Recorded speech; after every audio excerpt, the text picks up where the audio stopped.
Check 1, 2, and I'm sure we're going to have some people joining us in a couple of seconds. Let me connect over with the Facebook support group, Solutions to Peripheral Neuropathy, Pain and Discomfort.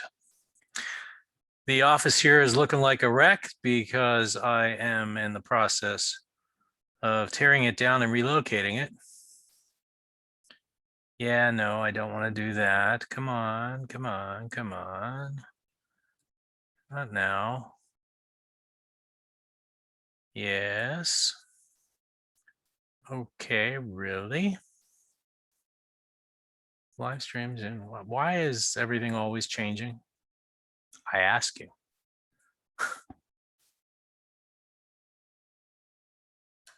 Let's see.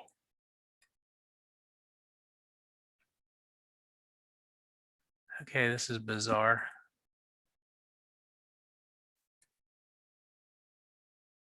So we're gonna move that because that ain't right. Yeah, something did go wrong. Zoom would like to post content on my timeline. No, thank you. I don't want to post any content on my timeline. Cancel. Really? Unable to access your Facebook account. How strange. Live on Facebook. Zoom would like to post content to your timeline on your behalf. No, thank you. And if that's going to happen, we're going to cancel it. Zoom would like to post content into groups on your behalf.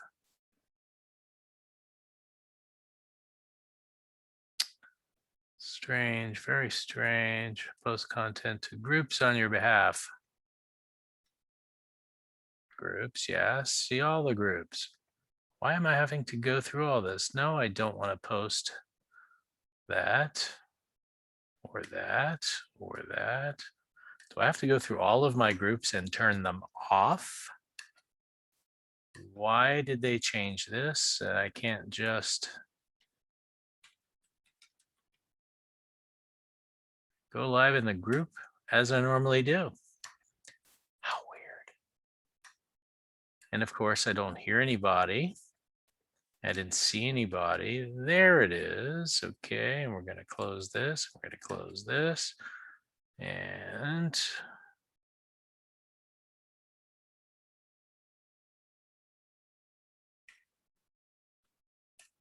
is very strange.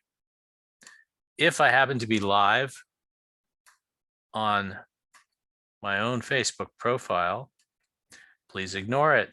I don't intend to be here. I'm not here. So close your eyes, walk away.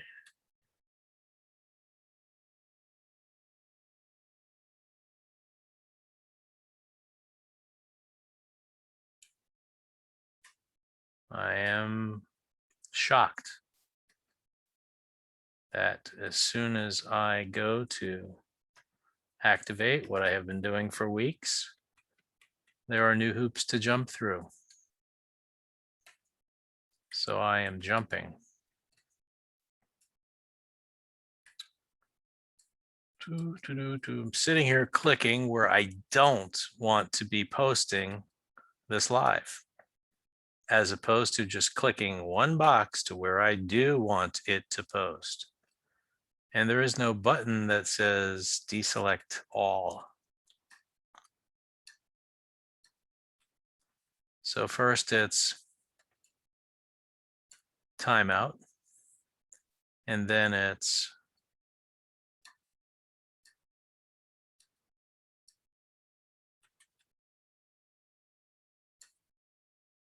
jump through hoops to do something you've been doing, because we have nothing better to do other than to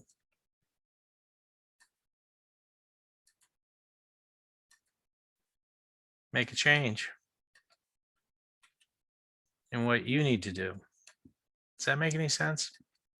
I think not. But I will be your slave, Facebook and just push all these unnecessary buttons that just did not seem to be necessary to do. Can you imagine you belong to a group, and I've seen it happen. You belong to a group and all of a sudden somebody's posting something live in that group and you don't know who they are and you don't know what they're doing, but they've obviously appeared to have done something uninvited in that group.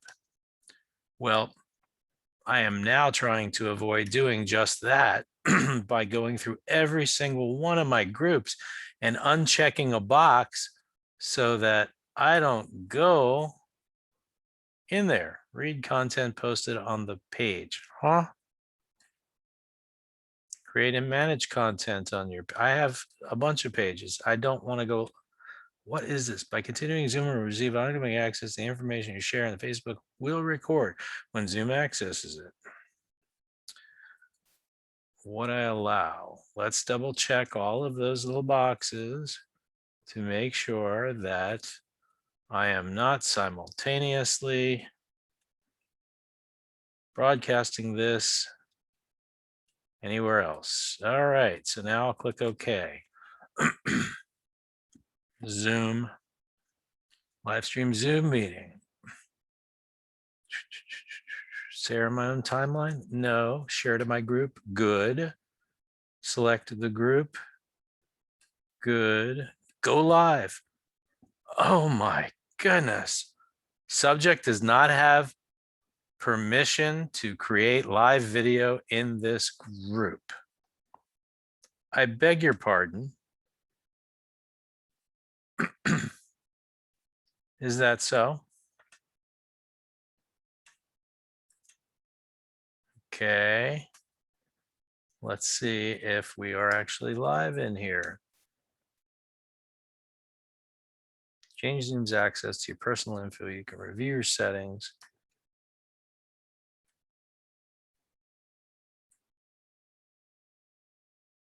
Come on. Lordy, lordy, lordy, lordy, lordy. Let's go. I'm just totally shocked at what's going on here. Come out of there, close that. We're going to go over to PN Roundtable. Join meeting via web browser. Let's see if I can do that. Okay, this is really weird.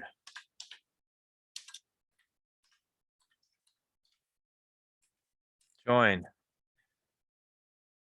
Joining meeting. Your connection timed out and you can't join the meeting.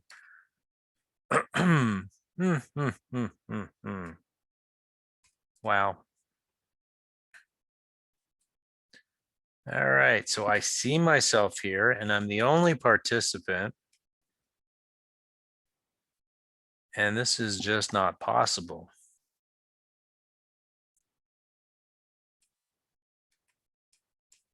More. Live on Facebook.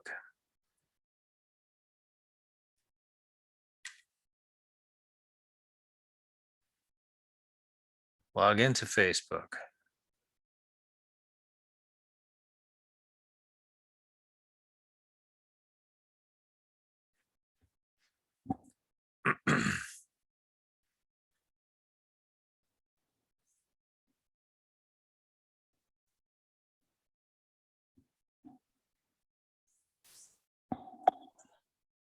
Hello, somebody here with me?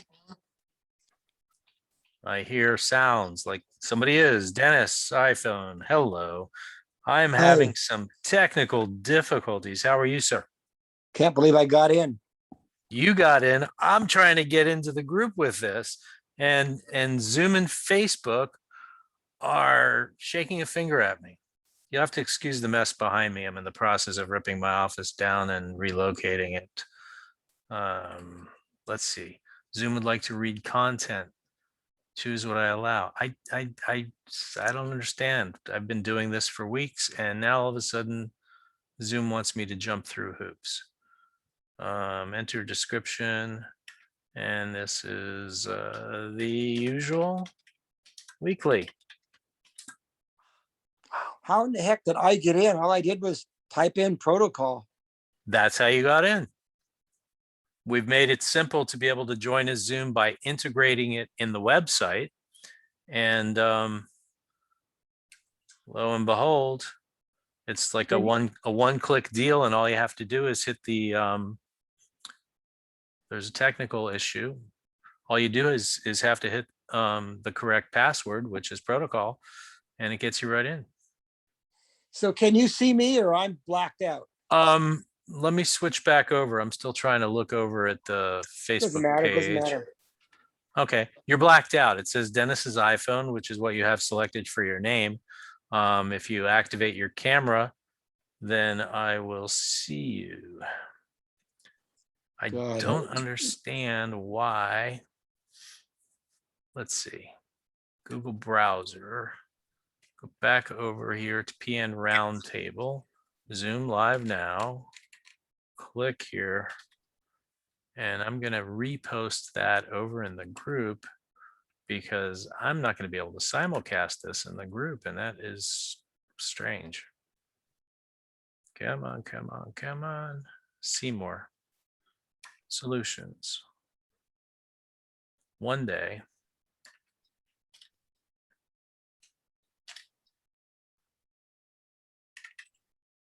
CHNRCALDIFFICULTIES.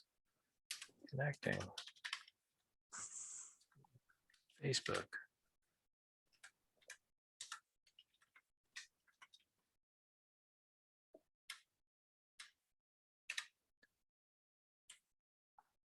Wow.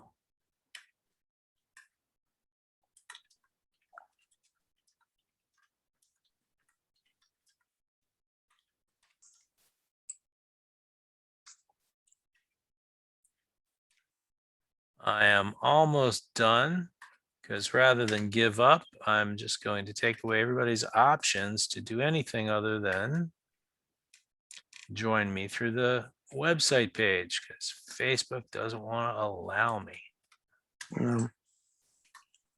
Boom, here we go, post.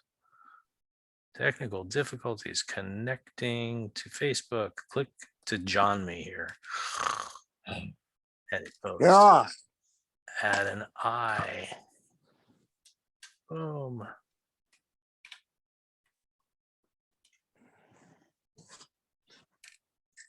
All right. So Fast question for you. you have my complete and total attention. Almost. Yeah, you can kind of listen as you work. Yes, absolutely. And I am giving up the working part here right now. Bum, bum, bum, bum, bum. Okay, I am going to be at the round table. And here I am. There you are. How are you? Jesus. I know. Okay, What so a freaking ordeal, eh? you know, everybody with peripheral neuropathy is usually seen a neurologist. Not everybody. I mean, Most. we all eventually give up on it. I've given up on I can't, okay. So I have 3 different tests for Lyme disease. I have Lyme disease. Okay. And it's really highly correlated to foot neuropathy in many neurological cases. Yes, it is. I know you know that because you've been in this gig for a while, and either you had foot neuropathy or you still have it, or somebody you know has it. I've since day one have had both peripheral polyneuropathy as a diagnosis as well as short fiber neuropathy. So my feet feel weird all the time. Yeah, me too. 24/7. So I had knee replacement surgery 10 days ago. Mazel tov. How was your recovery? I'm barely walking, a little crutching. I got range of motion, you know, and it hurts like hell. But my neuropathy went to 9.95. Yeah, I believe that. You've heard that. Absolutely. You know, neuropathy triggers are oftentimes traumatic events to the body. Yep. And obviously digging into and dissecting a leg is about as serious as you can get. Yeah. And for me, my trigger was slipping on a stairwell while I was climbing up and falling on my hands and catching myself instead of face planting. Yeah. That was my trigger. Yours is a hell of a lot more serious. But there are other things that could have come into play with yours. You said only 10 days ago? Yeah. Any idea what kind of cocktail of antibiotics they provided to you before you had your procedure? No, when I was in the hospital, they gave me 3 little bags of some broad spectrum antibiotic, that they give you just prophylactically. Right. And what happens is sometimes if they are from the fluoroquinolone family, if you read up on fluoroquinolones, popular names like Cipro, Avelox, I know. I've heard of how bad they can be.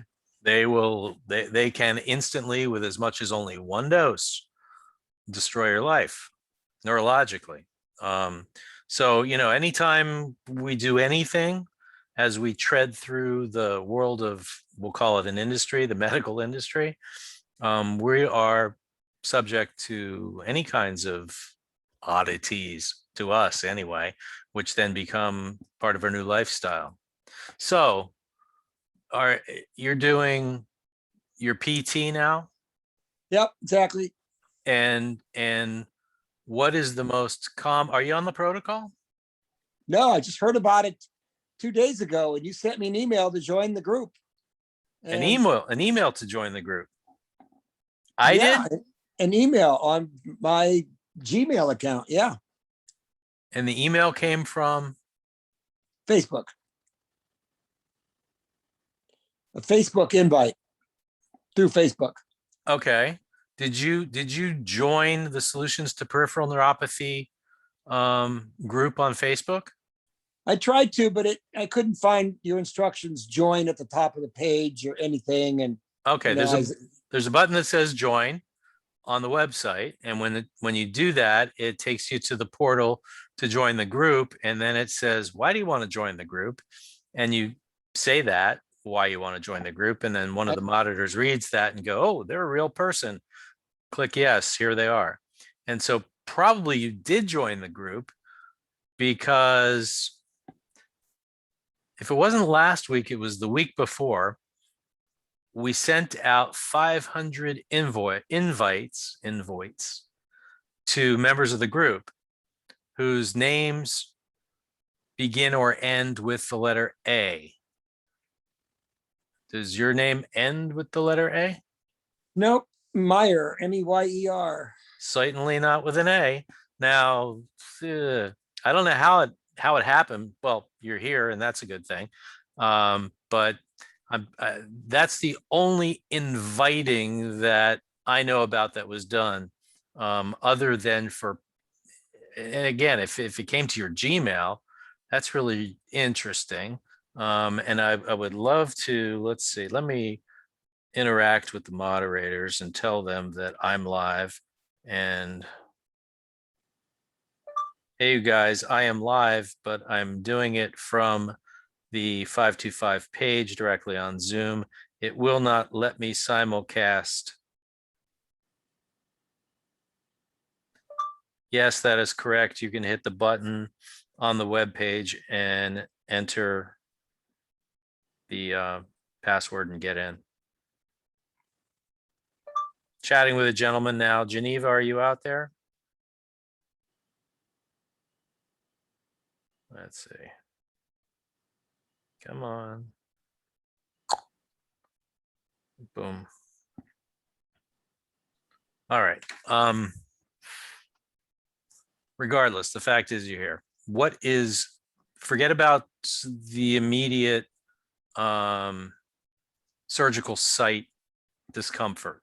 Yeah, because that is the healing process, and the healing process hurts. Yeah, they're completely independent. Yeah. The healing process hurts. There's no question. There's no avoidance. unless Tom, somebody drugs you up and locks you in a closet somewhere. I am gonna find out what type of antibiotic they infused into me. Yeah, just for a little bit of peace of mind, knowledge, it's good to know. There isn't anything after the fact you can do about it. It's okay. If you Yeah.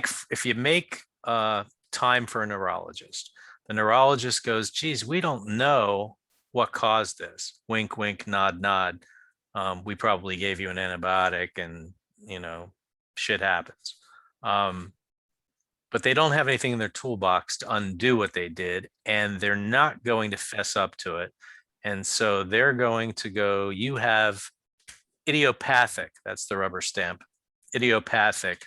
I already got that stamp.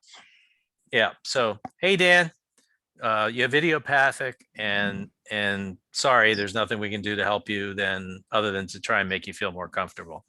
And that's when they want to deliver you the pain management. They want to deliver you the seizure medications, the gabapentin, the Lyrica, things like that. And Cymbalta and Right. nortriptyline and Exactly. Elavil, and I can't do them. They freak me out. They'll destroy your mind, and you don't have to do them. What the doctor should be concentrating on is, but he likes to remain pharmaceutically educated because that's how he makes his living and that's how he keeps his customer base. Yeah. What he should be doing is educating you on how you can repair peripheral nerves. That's what I've been exploring. And he's not going to do that. Well, that's what I explored when, I don't know if you read or saw my history. In 2006, I was diagnosed. In 2014, after being on 3,200 milligrams of gabapentin, 75 milligrams of oxycodone, 80 milligrams of extended release OxyContin per day. I didn't need the depression meds because I wasn't depressed. I was just pissed off. But I was pissed off and, for a familiar term, mentally fakaked. Yeah. Completely and totally buzzed. But because as a younger creative guy in the field of production, I spent a lot of time buzzed. So for me, that was normal function. But this was for the purpose of trying to disguise a symptom. Dan, hi. If you've got your microphone turned on, hit on a mute so I don't hear the background. Geneva, same story. I'm hearing some kind of a noise. But anyway, so there came a point in 2013-ish where I was just searching for an answer. And I started looking in Facebook groups, and I joined a couple, and it was nothing but whining and pissing and moaning, and people who were thrilled. I'm going to be 63. What the hell am I going to be? Yeah, I'm going to be, oh God. I didn't want to be somebody who was old and comparing meds. I really didn't. It just was not my thing. And living in South Florida, it is a very popular talk radio thing in the 80s. And I was totally immersed in that professionally, as well as, as a fan. And I just saw myself slipping in and observing people who had already slipped in at all ages to just comparing their medications and how horrible they felt. And I've never been a person to throw in the towel, give up. And I just was surrounded by all these people who had. And with all of the fine medical care I received from the neurologist, I was constipated and what I considered on the highway to hell, near death. And so I decided to jump into Google Scholar and do the research, which was part of my background as a multimedia marketing and television producer. I did the research into solving my own problem. I also did a bunch of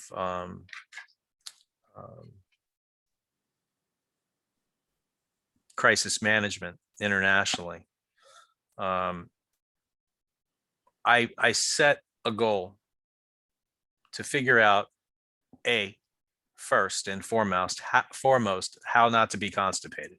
I had already gotten to the point where all the recommendations from the doctors were okay. We realize you haven't voided, polite term, in a week.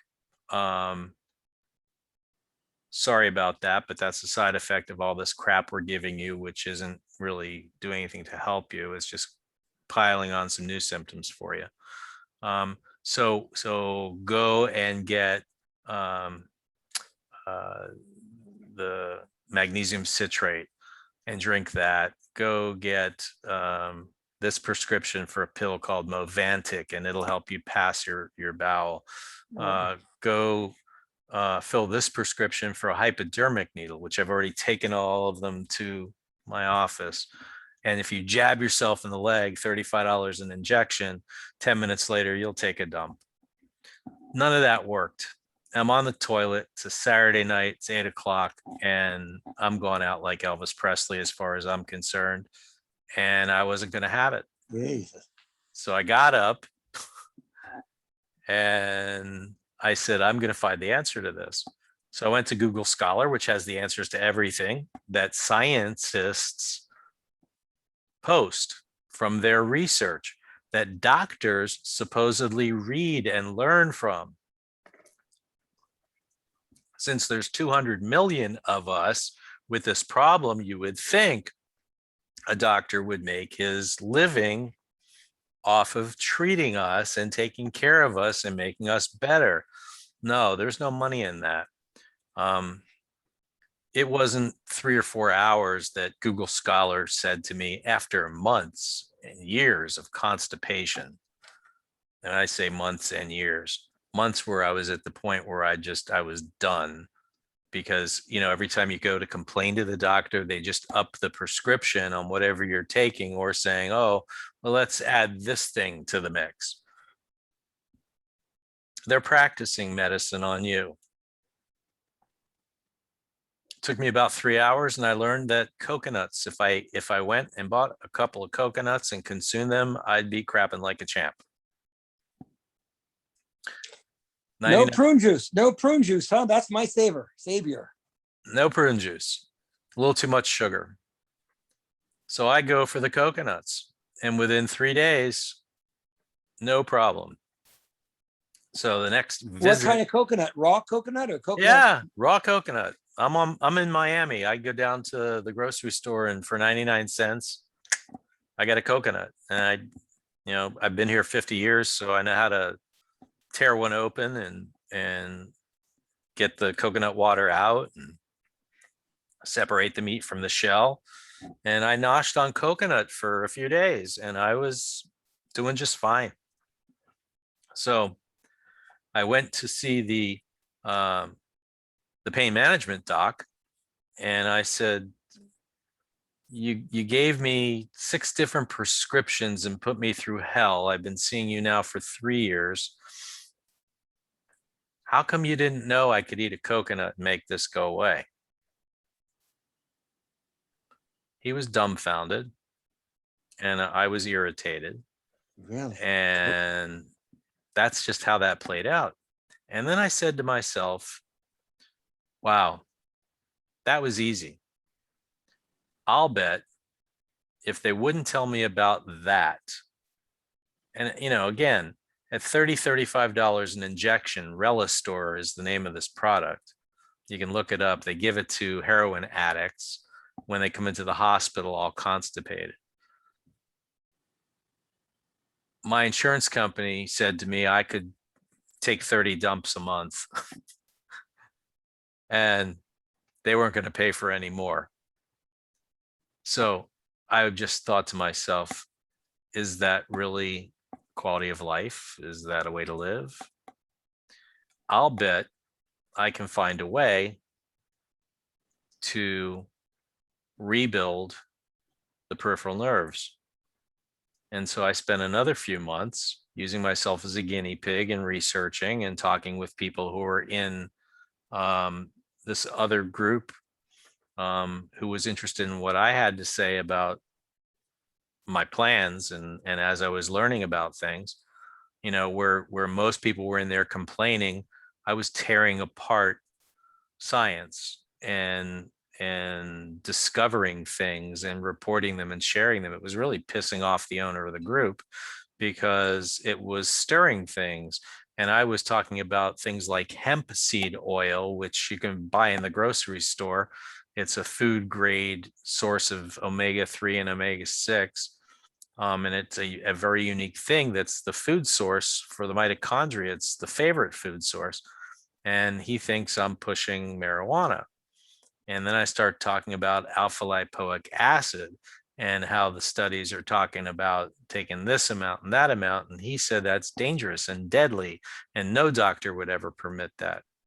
And he never read any of the studies where that is not even the maximum amount that some people are taking. So at that point, I started my own group. As I was still working this thing out, I wanted to share the information I had. And I did. And it didn't take but about 6 months total to roll my symptoms back about 70%. My neurologist at the 90-day point said that I had rolled my symptoms back about 40%. And he said, oh, let me help you. I'm going to write you a prescription for a product called Metanx, which is heavily laden in B6. And I filled the prescription, not covered by insurance because it was a vitamin. And next thing you know, I was B6 toxic, and all of my recovery I lost. I know all about B6 overdosing and not taking too much, and Nerve Renew and Nervegenics and all these ALAs and B6, B12, and yeah. So things that have B6, you don't put in your body. You just don't. As an adult who is over age 50 and male, and Geneva, feel free to correct me, you need right around 2 milligrams per day maximum, and you should be getting it from a natural source like your food. And if you're not a vegetarian, you're already getting plenty of B6 in your diet and from natural foods. So I had that setback. Then the long story short was, as I learned more, as I studied more, I added more to the recipe, but it got gargantuan. It used to take 28 capsules, tablets, caplets, gel caps, and the liquid every single day to accomplish the recovery. I was fortunate to be spending my time coaching adult baseball this whole period for 10 years, even drugged out. 6 o'clock on Sunday morning, I'd be waking up to get on the road by 7 to be at the field by 8. And I'm in Miami. I started a league in Fort Lauderdale. I mean, anyway, so we played in Pompano, 61 miles north of me. There's Boca, which is my parents' location where they live, and Pompano is like 10 miles south. So I figured, hey, I'll see my parents every Sunday. I'll go to the game. And so one of my players, turns out, is a guy who's involved in the manufacture of pharmaceuticals and vitamins. And I used to talk with a guy in the dugout about what I was going through, and my alarm on my phone would regularly go off. It's medication time. And players would come running, weekend warriors, adults would come running over when it was medication time because I'm popping oxys. They're hurt, but I'm hurting worse. And I'm not letting them near my drugs, but they got a kick out of it. And eventually, after about 2 years, this one guy came to me and said, what do you guys, you're always talking. I had a doctor who was a knuckleball pitcher. I was always talking with the doc about what I was going through because he had patients that were going through the same thing. And he found it very interesting. He got into the group I invited him in. I said, this thing needs to get private labeled. And he observed the group for about 2.5 years and decided that he was completely smackered by everybody's reactions, progress reports. And he said, we're going to get behind you. And so that is how the protocol 525 came about. We synthesized these, what at the time were 10, 11 different items. We synthesized them together into 12 capsules, which actually is less than that. It's 5 a.m, 2 midday, 5 p.m, and I break them out. So it's actually, well, the capsules would be too big to take. It's fewer elements and fewer capsules than the appearances, because the AM and PM is pretty much a repetition for the most part. And I added a few more items that I wanted to add in the beginning, but then it would have been like taking 32 or 33 capsules a day. Can you imagine? On top of I whatever. already did Dr. Rawls therapy, so I already took the 28 pills a day. Bizarre. So I didn't want to do that. I'd already been doing it for, let's see, 14 all the way to February when COVID was introduced, which was when we released the 525. So for Well, you haven't been around that long. No, for 6 years I was taking the 28 capsules and my 3 tablespoons of oil a day. And then 525 came out in February of 20. And Wow. so, and this has all just been an adventure. I signed on for $250,000 in debt to bring it to the world. And it's slowly flying out, very slowly flying out. Well, Yep. okay, so it's fairly new. Who does your production? What about your quality control? Hemp oil is hemp oil. That's pretty easy to supply and distribute. But what's all in your herbs? Is there somewhere on your website that shows me all the stuff? Yeah, you can go right there. My manufacturer is an international, well-known manufacturer. The products are made up the street from me in a town called Davie, and all of the materials are all sourced and graded and lab blessed by my manufacturer. And so, this isn't, hey, Mickey, let's make a show. This is, hey, Bob, stick your neck out for a $250,000 and do this right. And so that's what I've done. The most expensive part of this adventure is the purchase of R-alpha lipoic acid. And I've chosen only the best ingredients. So I'm using NARALA, and that's it. There's no buffers, there's no sawdust, there's no, bullshit in it. So on your website, and there's no parsley, sage, rosemary, and thyme. There are vitamins and minerals, all that you will recognize. On the web page, you'll see a complete explanation of what it is. If you go over to the frequently asked questions, it will give you the recipe, and just basically go through the thing, and it'll give you that whole breakdown. The whole breakdown is also in the history of the Facebook page. There are blogs on the website, which are parts of conversations and postings from users. There are about 180 of them on 75 separate diagnoses. There's over 300 testimonials from users. Everything you want to know is there. And in just over a year. Yeah.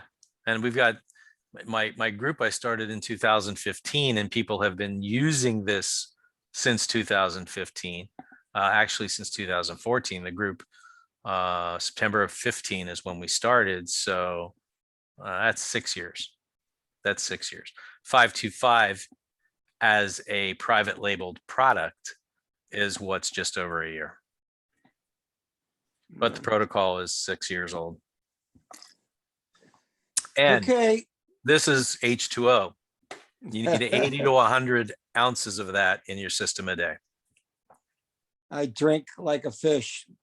Big bottles of smart water. I love that stuff. 9+ pH. Uh-huh. I don't like tap water at all. No, I get 45 gallons a month from spring water company that's up in Central Florida. And Nice. that's what I drink. We've got a delivery of 9 5-gallon bottles every month, and I've got a dispenser that gives me hot, cold, and room temp. And it's the way to go. Safe way to go. Well, it's better than buying big bottles of smart water. I tell you what, though, when I travel, that's exactly what I go for. I go and I buy I think it's an 8-pack or something. Every grocery store's got it. Smart water is Yep. the thing. And it's good. I don't have a complaint about it.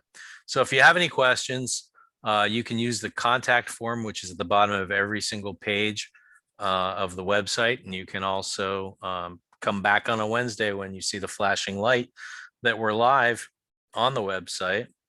There's a Zoom live notification in red on there. And typically it's 8 or 9 p.m. Eastern that we come on. And we've got about 10,800 people in the support group, and there's constantly questions and answers there, and a huge collection of history of conversations. There's a bunch of research in the files from articles that I pulled from Google Scholar during my figuring out of this whole thing. And So that's you've got a lot of either Chinese or other types of herbs and other types of leaves and all these pills that you're putting in there. No. Besides, What I said earlier was there is no parsley, sage, rosemary, or thyme. It is a collection of vitamins and minerals.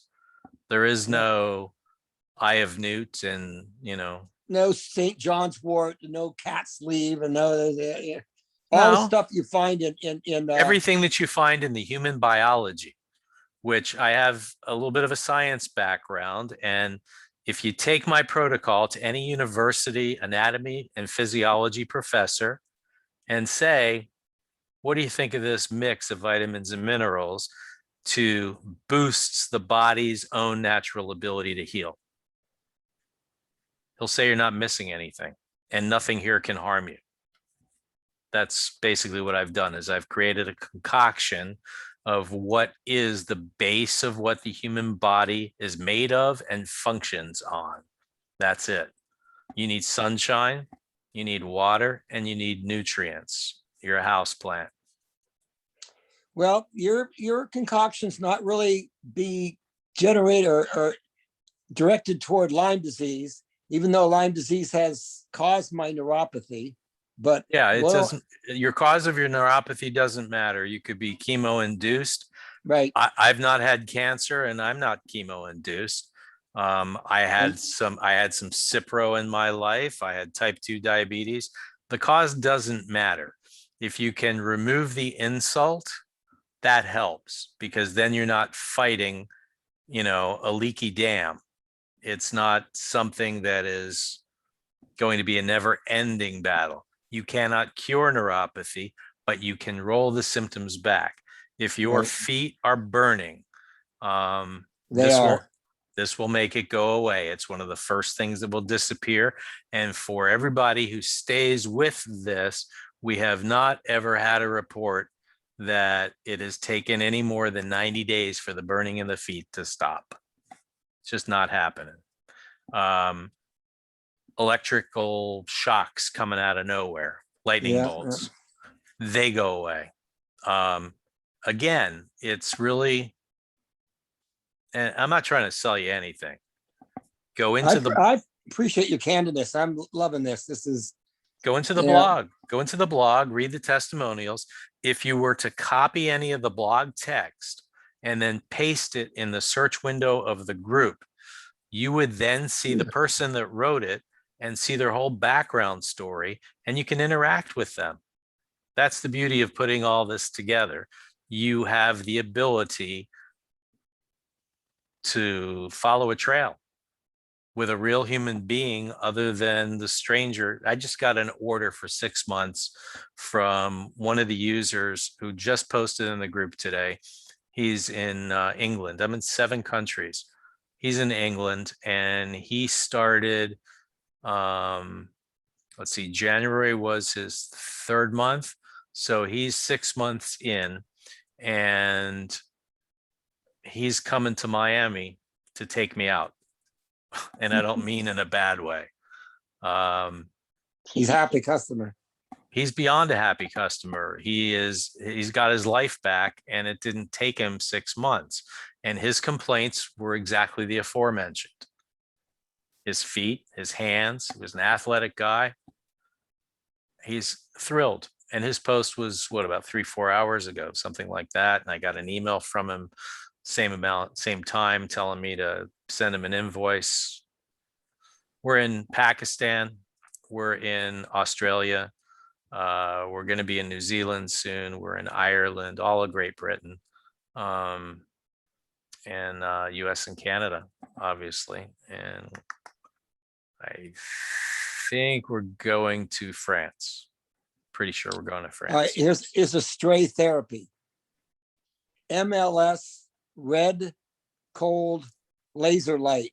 There's a couple of companies that make them. You got some gelt to throw away? Send it my way. Yeah. Yeah, really. Geneva's laughing. I'm sorry. She's in North Carolina. She can't help her accent. Anodyne, what? Gadgets do not work. Yes. Hi, Ruth.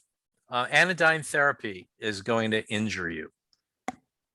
And it's kind of like diversion therapy. It's giving you something else to think about, so you're not concentrating on what your present situation is. And when you apply diversion therapy, even if it's negative, it takes your mind away from what your issue is.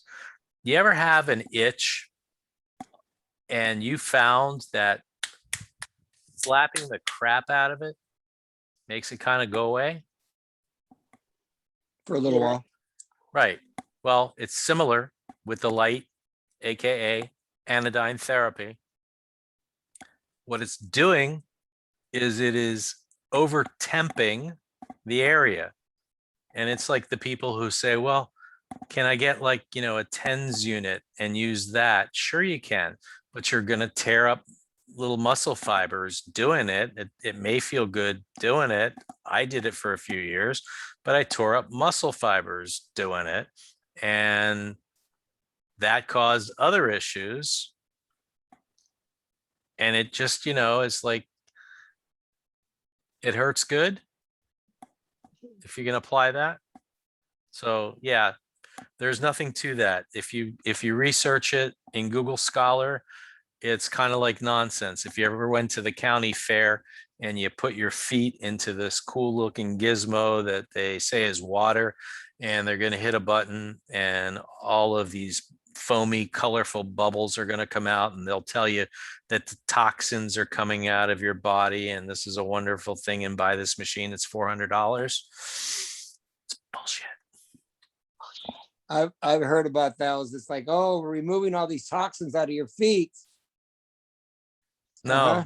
it's Bubamyces, if you know that term. It's nothing. Well, It's nothing. you know how gullible many people are that have Lyme disease so bad?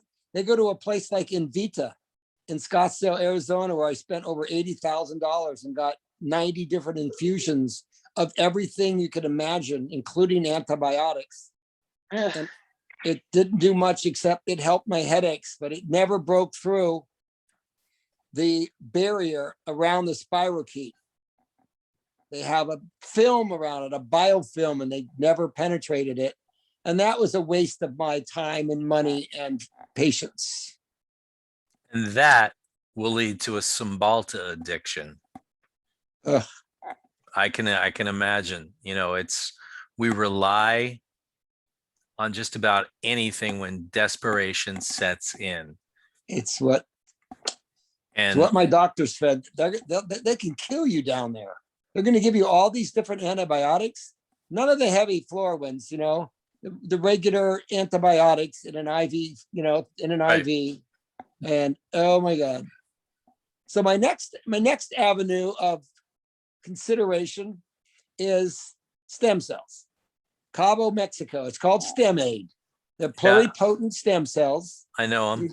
You do. And then you get 6 injections of these 20,000 cells a day. Yeah. And they're supposed to go in and help rejuvenate your myelin sheath. And, they're also going to give you some. And that's okay if you have a myelin sheath. Your short fiber nerves that are causing your burning, that's not Yeah. from a damaged myelin sheath. That is from a weak cellular wall. The short fiber nerve does not have a myelin sheath. Okay. I'm learning. I just know my nerve step conduction lightly. studies. My nerve conduction studies are scary. So is mine. 80% loss on the left side, 90% loss on the right side. Yeah. That was 2006. What did it mean to me? Jack shit. It meant, we're starting you with 300 milligrams of gabapentin. If you complain, we'll make it 6. If you bitch in 2 more months, it'll be 8. 3,200 milligrams later, my brain is kind of like a Swiss cheese. I can't believe you can stay awake during the day. 300 a day makes me asleep on the couch in the morning. No, it was just kind of a challenge. It was kind of a challenge. I mean, 3 marriages and a marijuana habit for years. I can handle anything. I had the marijuana love, but now I hate it. My body hates it. My nerves are so fucked up. Pot just fucking drives me off the wall. Especially if you're taking the wrong stuff. And that's not because I'm taking the right stuff. That's because they have figured the science out where there's the calming kind and there's the kind that makes you want to clean the house. Yeah, the CBD, you mean? No, not just, it's the difference between, what is it, sativa and Indica. Indica is the good stuff. Sativa will freak your ass out. Indica, you want to pick up a saxophone and just take a nap. Yeah, it's in the couch. You lay in the couch and you're going in the couch. That's it. There are good things and there are bad things in everything. But what I would challenge you to do, are you near a community college or a university or? I'm just north of Boston, so I'm around all that shit. So you go right to a university professor. You beg for a 15-minute, because you won't need any more than 5. You beg for a 15-minute meeting and print out the FAQ that lists the protocol, or you click on the link that says how to work with your doctor. That's, I think, in the first page of the website. And you print out the 2-page PDF and you hand it to an AP professor. These are the guys that taught the doctors who now don't give a flying about what they learned from their professor. They got their degree. Now they're going to finish paying for the house in Cabo and the house in the Carolinas and the hair plugs and the Maserati. They just crank out the scripts. They don't care about the science. But I challenge anybody, because I've done it and others have done it, to take the list. And this is what you're taking, and this is why, when you're taking it, he'll know why you're taking it, and everything will make sense. Doctors who are in the practice of treating people based on biology. Your physician who is a fill in the blank, Geneva, my Swiss cheese brain's coming in. Physician who is a specialist in what? Holistic. Not holistic. What is the functional medicine? Thank you. See, every piece of Swiss cheese has got holes, and then there's a little, and I just crossed it. I got the brain fog. I know. And this is after not being on these meds for 7 years. A functional medicine doctor understands this and preaches it. And every one of them that has seen this has gone, oh yeah, it makes total sense. But go to the basics, go to the guy that talked to the doctor, go to the guy who deals with the human body, teaches the doctor, teaches the new student, understands the working parts of the human body. And they will tell you the human body, A, miraculous thing, can heal itself. B, once it gets poisoned and it's tarnished, it takes a long time to untarnish it. But how is it done? It's done by flushing it out. How does it flush it out? Crap load of water, vitamins and minerals, and nothing else. You know, I mean, how did humans survive before pharmaceutical companies interrupted our survival? Now, that's not taking a shot at them for everything. That is for taking a shot at them for their process for dealing with peripheral neuropathy. And what is peripheral neuropathy? Fibromyalgia. Every kind of myalgia having to do with a neuron. You know, it's all basically the same. Can you completely eliminate it? No. Can you make it tolerable? Absolutely. And that's what you got to do. So there you go. Well, I've tried nothing that's helped at all. So I've got to try your 525 because what do I have to lose? I agree. Not going to make me sick. What you need, not- what you need to do if you're going to consider it is take your calendar and put it underneath a book that you've already read. Because if you stare at the calendar and It's gonna go really slow. Yeah. and you say, I've been doing this for 2 weeks, I'd say, okay, we're not baking bread. We're not waiting for it to rise because that's like a next day thing.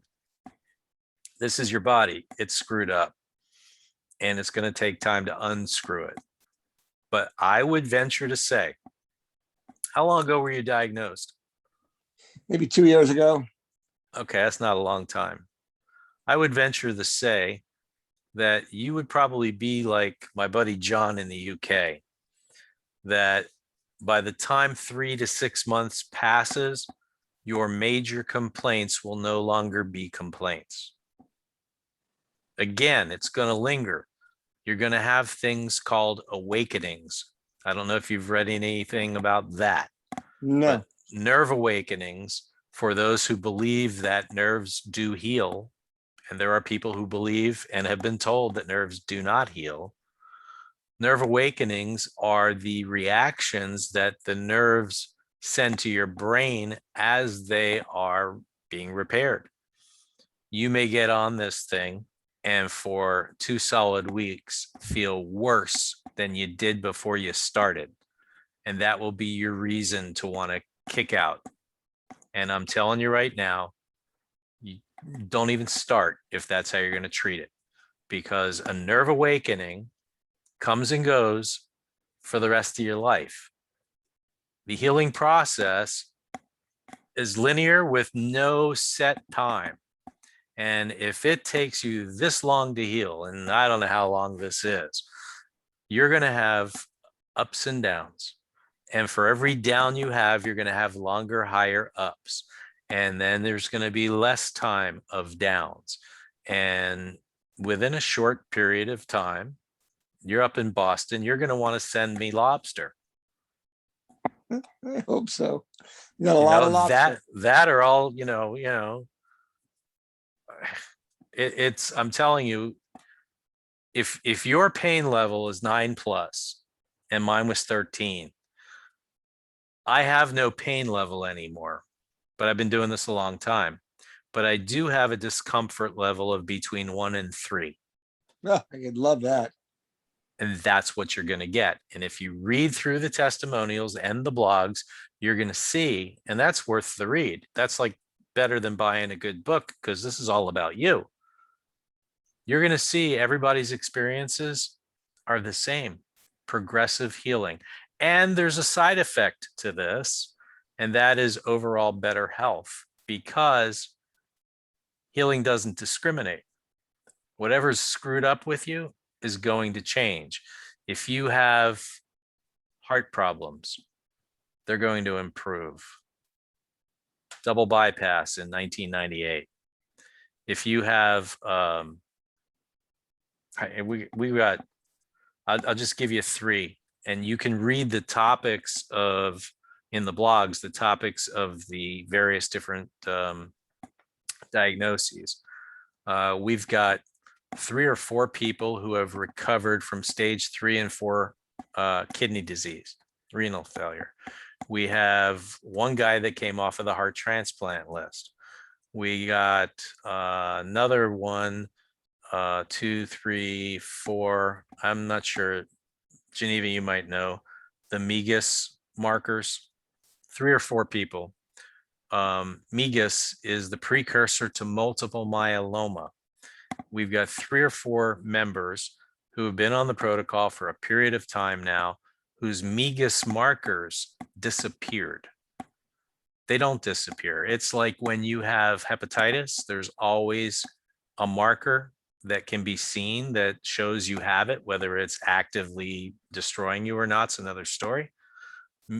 MGUS, Megas, is the same kind of a characteristic. The markers completely disappeared. People have gotten out of bed, thrown away the medications, and gone back to bicycling and canoeing.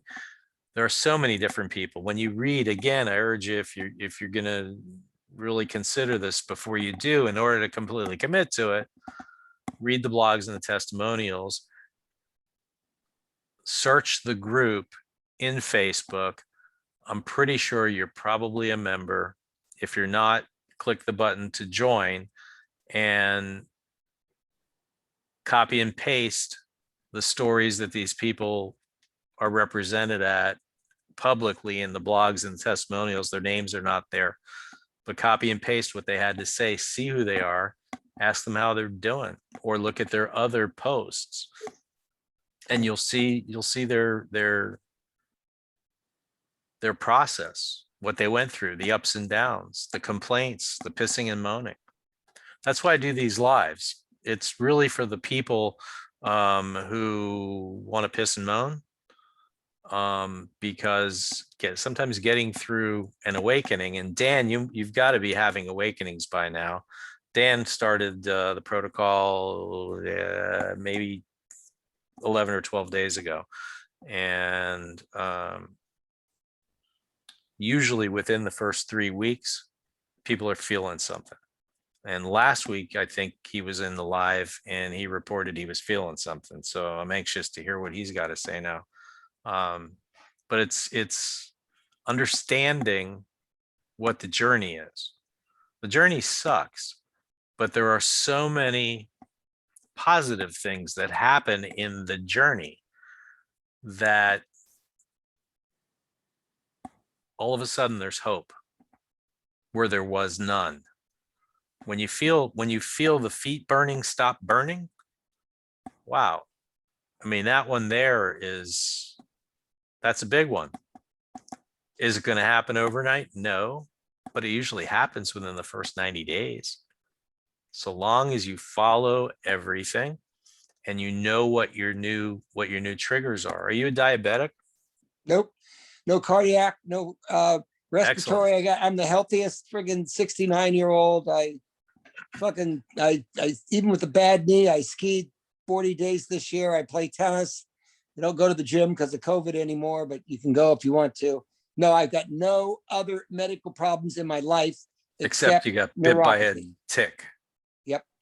And I had a 4-acre piece of land. I was always pruning and rose bushes and flowers and hydrangeas. And, I never saw the rash, but my dog got it. We put him right on antibiotics in the chocolate lab. 2 weeks later was fetching balls again because he responded with being lame almost. Resilient. Four-leggers, quite resilient. So I must have fought it for a while. I must have had it for a while. Remember 3 or 4 years ago, I didn't like I can't wear shoes. I'm a flip-flop guy. My feet are so sensitive. I'm a flip-flop guy, but I'm in Miami, so. Yeah. But if you're an outdoorsy kind of guy, I've gotten into a fishing shoe, which is, let's see, when did I put them on? I put them on 12 hours ago. This is Which is really comfortable. incredible. It's a company called PPG. If you look them up, it is made by a style called PFG. It's made by a company called Columbia. They're well known for their outdoor gear. We know Columbia. Columbia, sure. Okay, so Columbia makes shoes, and Yeah. these are for fishing, and standing in a stream. And so they're incredibly vented because water passes through them. But it's kind of like a stylish canvas and leather loafer. Super comfortable. I hate shoes. Columbia shoes. Okay, I'll find them. Yeah, I mean, this is, I want to say this was a $65 pair of shoes. And I've been wearing this pair probably for 3 years. I bought a second pair, which I haven't popped out of the box yet. I love them. Okay, I already found them. There you go. Is the model number called the PFG vent? Bum, bum, bum. I'm Put on looking my at your shoe right spectacles. now. PFG stands for Performance Fishing Gear. And This one's called the Viasol. Viasol. this says Columbia Omni Grip. Yeah, And that's the base. yeah, and let's see. Oh, there's something inside. And this is made in Vietnam. Of course.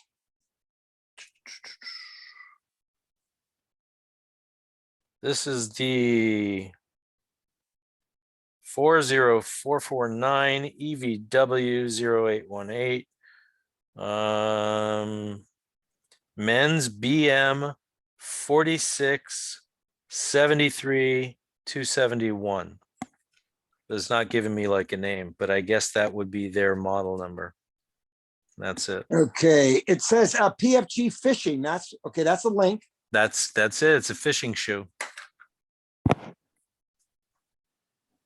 PFG Bahama vent shoe. And it looks like that. No, you got the feet vents on the side and the back. Oh, there it is. I see the 3 things. I see the emblem on the front You got it. and the 3 little things on the side and the emblem on the back. How much are they selling it for?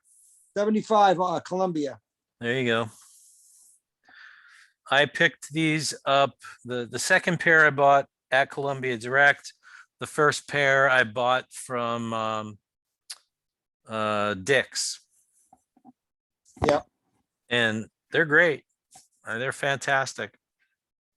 When I'm of all the shoes that I've gone through in the last 10 years, these are the only ones that I wear when I'm not wearing Nike slides, which are flip-flops. Flip-flops with the thing on the top. Comfy. But then when you wear flip-flops, obviously you run the risk of walking into something and banging a toe. Yeah. And I hate banging toes. It's no fun, but your body heals faster. So the banging of the toes and any other thing, that's another thing that you would notice once on the protocol. Any kind of skin damage, your healing on your knees will increase. You will, and this early in post-surgical, you might get remarks from a physician saying, wow, you're healing beautifully, faster than expected. That is, I wish Rita was here. Rita has heard that multiple times, and she's got cardiac issues and has she's been on the protocol 4 or 5 years now. And yeah, she's in good shape from a healing standpoint. So that is it, sir. Okay, I got some reviewing to do. I found them on Zappos, which is even cheaper, and they do return shipping for free if you need. Go for it. And Columbia Bahama Vent PFG. That's the baby. And I don't know if I want to get a wide width because I don't like anything very tight at all on my feet. Do they come in a wide? Yeah, they come in a wide and a medium. Probably just get a medium. Yeah, worst So- case is send it back. Back to 525. Yes. Okay. Thank you for the coaching on the time period because nothing's magic. It took a while for this thing to manifest. It's going to take a while for it to get better.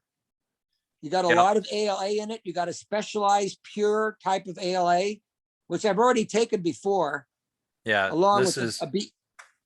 this is probably- our alpha lipoic acid, I've read of which that. is 8 times more potent than regular ALA. And because it is stabilized, it is more bioavailable than ALA that's not stabilized. This is sodium stabilized R alpha lipoic acid.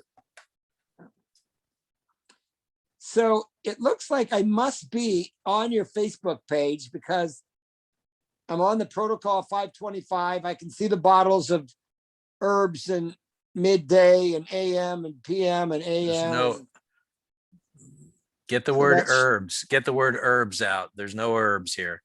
Thank you. If you're in Mi- protocol 525, minerals. yeah, if you're in protocol 525, you're not in the main group. The main group is the solution to peripheral neuropathy, pain and discomfort.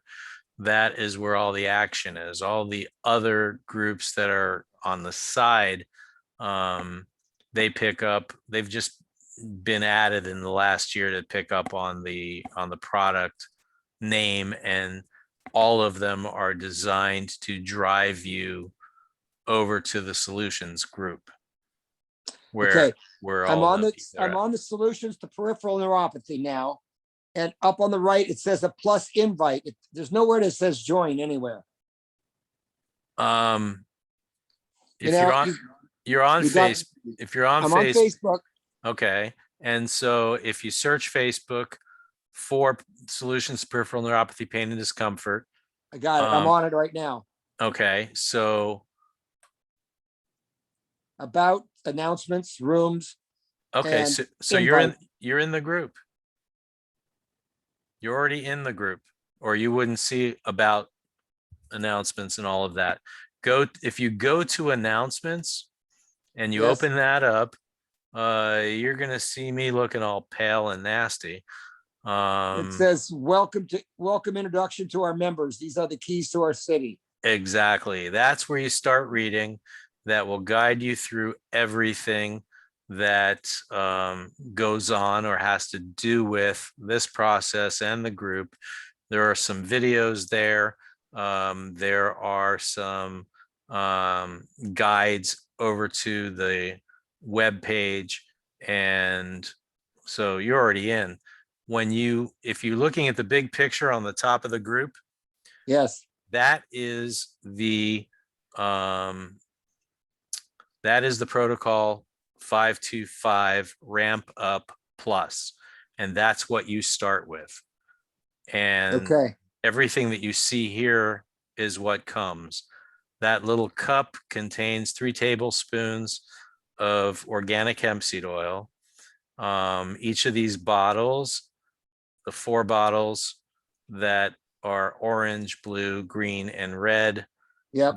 those are the protocol 525, but you don't start any of this until you ramp up with the bottle on the far right. Once you ramp up, then you begin doing everything else, and you put that ramp up bottle away in a closet Wow. or whatever. You'll go through, this is 100 milligrams of NARALA, and the instructions are on the box, as well as on an insert card that will come in the larger box that contains all of these other boxes. And you take one of those 100s every 2 to 3 hours. If everything feels fine, you take 2 on the next day every 2 to 3 hours, waking hours. And then the next Every day, 2 to 3 hours, that's yes, 12 hours in a waking day, that's 6. you Wow. want to accomplish 1200 milligrams per day. You want to be taking 12 of those, but you want to ease into it. You want to do it with food in your system and plenty of water. What you're doing is you're acclimating your body to the increase in the acidity of ALA. Wow. Otherwise, if you were to just start taking that other blue bottle, which has in each capsule 300 milligrams, and in a day's time you're taking 1200 without getting used to it, with that ramp up process, you're going to have stomach discomfort. And why add something else to the pile of shit you have to deal with? So there's this ramp up process. You only do that once. You get through it in the space of a week if you've got courage and stamina. And I say that because some people like to stretch it out and really stretch it out. It should theoretically have had a 60 capsule content, but the history of your average person and their fear of the unknown. I want to take this easy. Oh my God, I feel something. Oh, this is not working. Oh, this hurts. It's making me feel uncomfortable. Oh, I can't do it.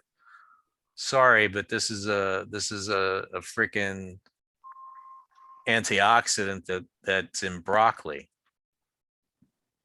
Are you deathly allergic to broccoli? This is something that's actually a part of your composition. But this is just what we refer to as a therapeutic level of it that you're going to start taking daily. So you don't just skip getting used to it. You get used to it, and then you take the therapeutic amount. It's kind of like when the doctor says, I'm going to give you an antibiotic, and on day 1 you're going to take 1 of these or 2 of these. They're going to ramp you up or titer you into this dose. Or if you're in an anti-inflammatory, we want you to take all this much and then less and less and less and titer you down. In this case, we want to titer you up with this stuff so that you're used to it before you begin doing it on a regular basis. Safety measure. Okay, so I'm So in the when- buy now section. Yep. Where are all these instructions?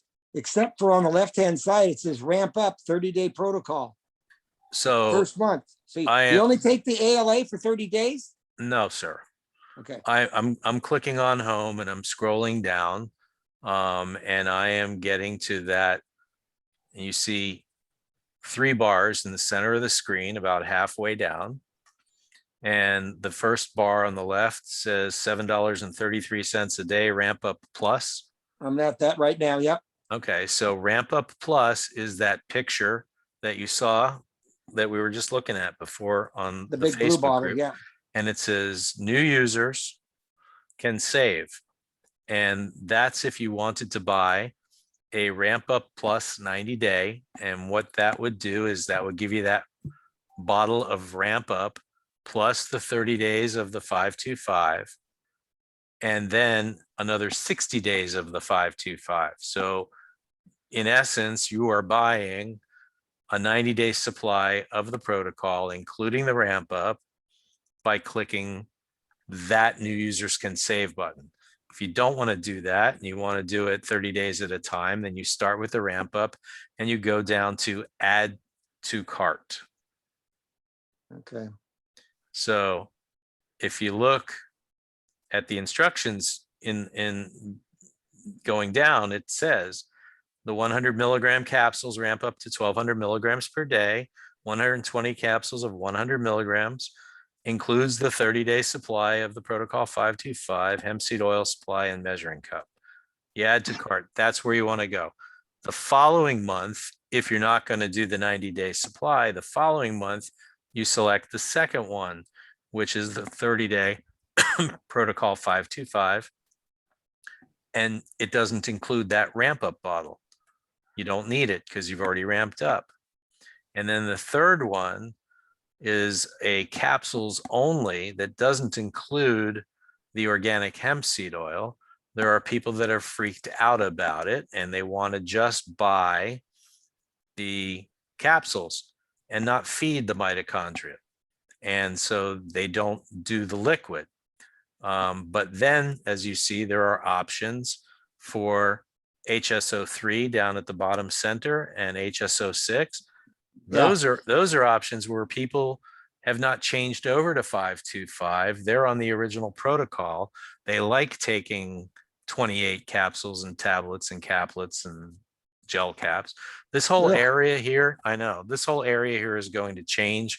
And I'm working on it now. It should be changing this coming week. I was hoping last week, but then the office move happened.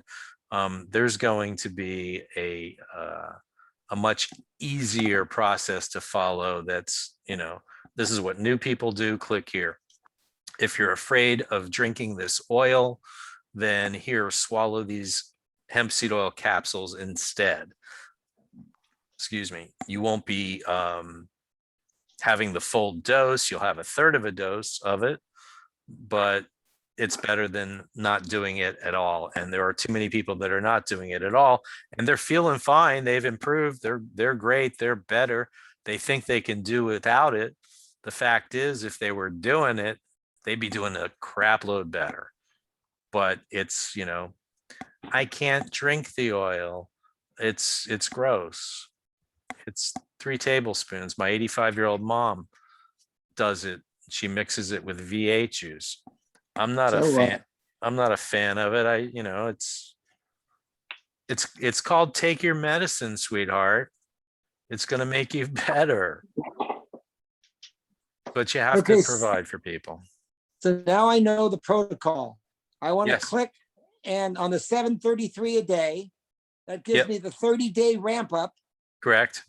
Ramp up And it plus. also gives me the 30-day protocol 525. Yes, it gives you the ramp up, which is however many days. You can do it within 120 capsules. And I suggest you can probably do it within a week and have like 70% of that bottle left over, or at least 50% of it left over. Use the add to cart button to make that 30-day choice, which gives you the 30-day of the full protocol 525 plus the ramp up. So that's why we call it the ramp up plus. And that's $235.58 when you click the checkout. We're also going to be coming away from PayPal because unfortunately there's a lot of people that hate PayPal. After the first 30 days of the ramp up, Then you're going into the second one. you Which don't is- take any more. You don't take any more RALA. Yes, you do. You take 1200 milligrams per day, but you don't have to ramp up on it because you're already able to ramp up. So in the beginning, you're getting this extra bottle, and that's to get you used to taking RALA. And once you're used to taking 12 of those capsules in a day, put it aside, forget you have that bottle. Now you start over to the other 4 bottles where you grab the blue bottle, and that blue bottle contains 300 milligrams in each of its capsules, and you're taking 4 of those a day, equaling your 1200. What you don't want to be doing is jumping right to that without getting used to it, is the point of the ramp up. Follow? I tell you, if it wasn't for your coaching, I wouldn't know that because the website doesn't say much about that. No, actually it does. You just have to read it. The words are right there. New users first month only is what it says under the 7th ramp up plus 30-day protocol 525. New users first month only. And you keep rolling down, reading down, and it says NARALA 100 milligram capsules ramp up to 1200 per day. And it says it's How many 100. days do I do the 1200? It's how many days do I do the 100? And it's Well, how if I many got- and it's how many days does it take you? As I said, the instructions are there, and you take one of the 100 capsules every 2 to 3 hours on day 1. If you feel like nothing, then on day 2, take 2 of those 100 capsules every 2 to 3 hours. Okay. If you feel like so, that was no big deal. And obviously, you remember to drink water and have food in you when you do it. So if you're a person who doesn't eat during the day and you have your one meal at 4 p.m., a lot of people do that. You're going to need to adapt a little bit. You're going to need to change your behaviors a little bit and put something in your stomach, preferably something that's fatty. You could put a half a banana in your stomach and that's enough. Okay. And you're taking a progression, a little bit more each day. And if on day 3 you're cool, then take 3. But don't take any more than 12 of those capsules in a day. You might be able to reach the ramp up 1200 in 3-4 days. What are these That- side effects I'm going to look for? Upset stomach, nausea? That's it. Just no nausea, just an upset stomach, like an acid reflux. And reality is, if your stomach's empty, that's what reaction you're going to get. If your stomach isn't empty and your digestive juices have food to work on, it's not going to pay any attention to the ALA. None whatsoever. Okay. One a day, Simple. one a day for the first day, one every 3 hours, 2 to Read 3 the- hours.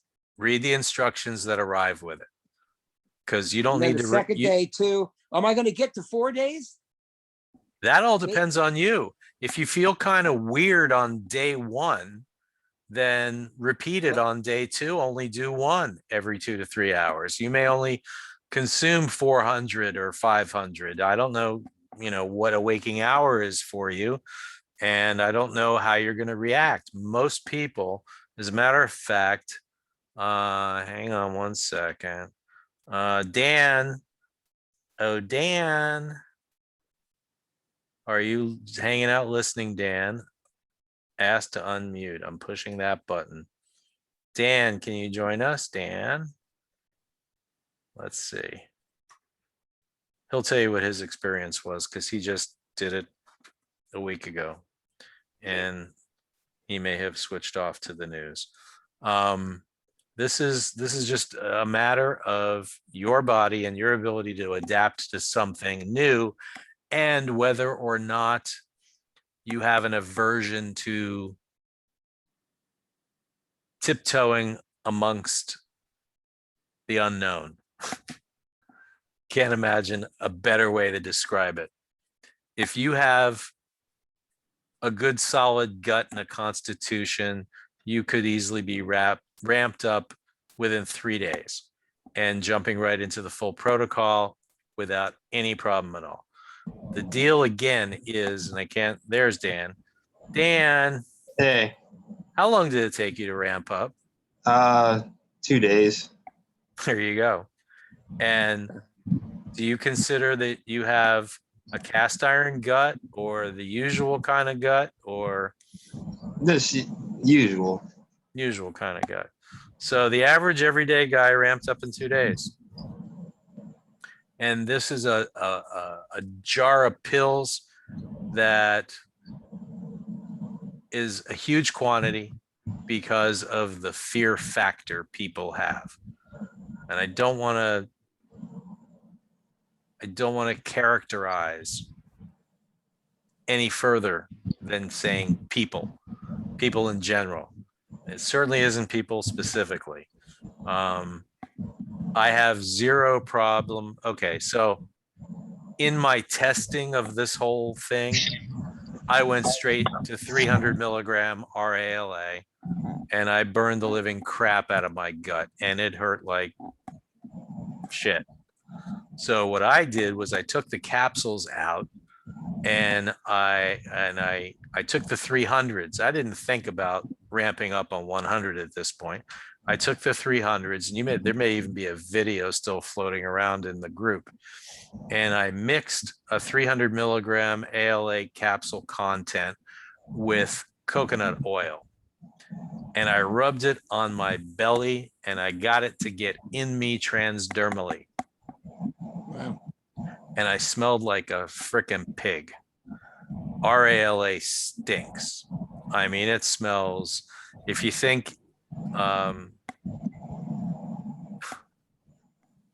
20-year-old Greek salad stinks, Yeah. RALA is in the similar vein. If you take a piss after eating this asparagus, RALA sometimes will pass through and out of you, and you'll have that weird thing. The other thing too is the B vitamins that are in the midday are going to make your urine look nuclear yellow, or like one of the flavors of Gatorade.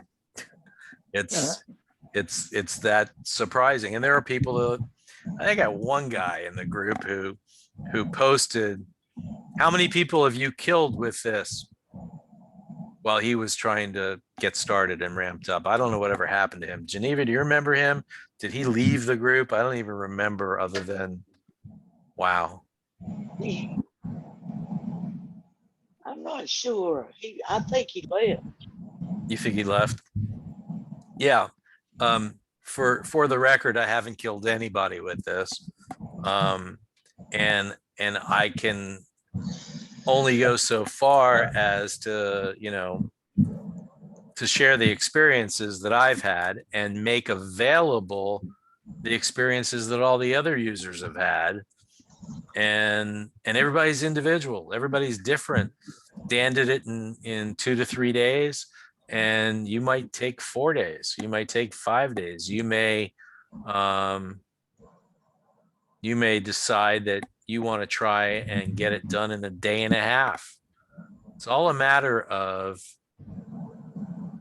how you want to start and how much more discomfort, if you speed through it, do you really need to subject yourself to?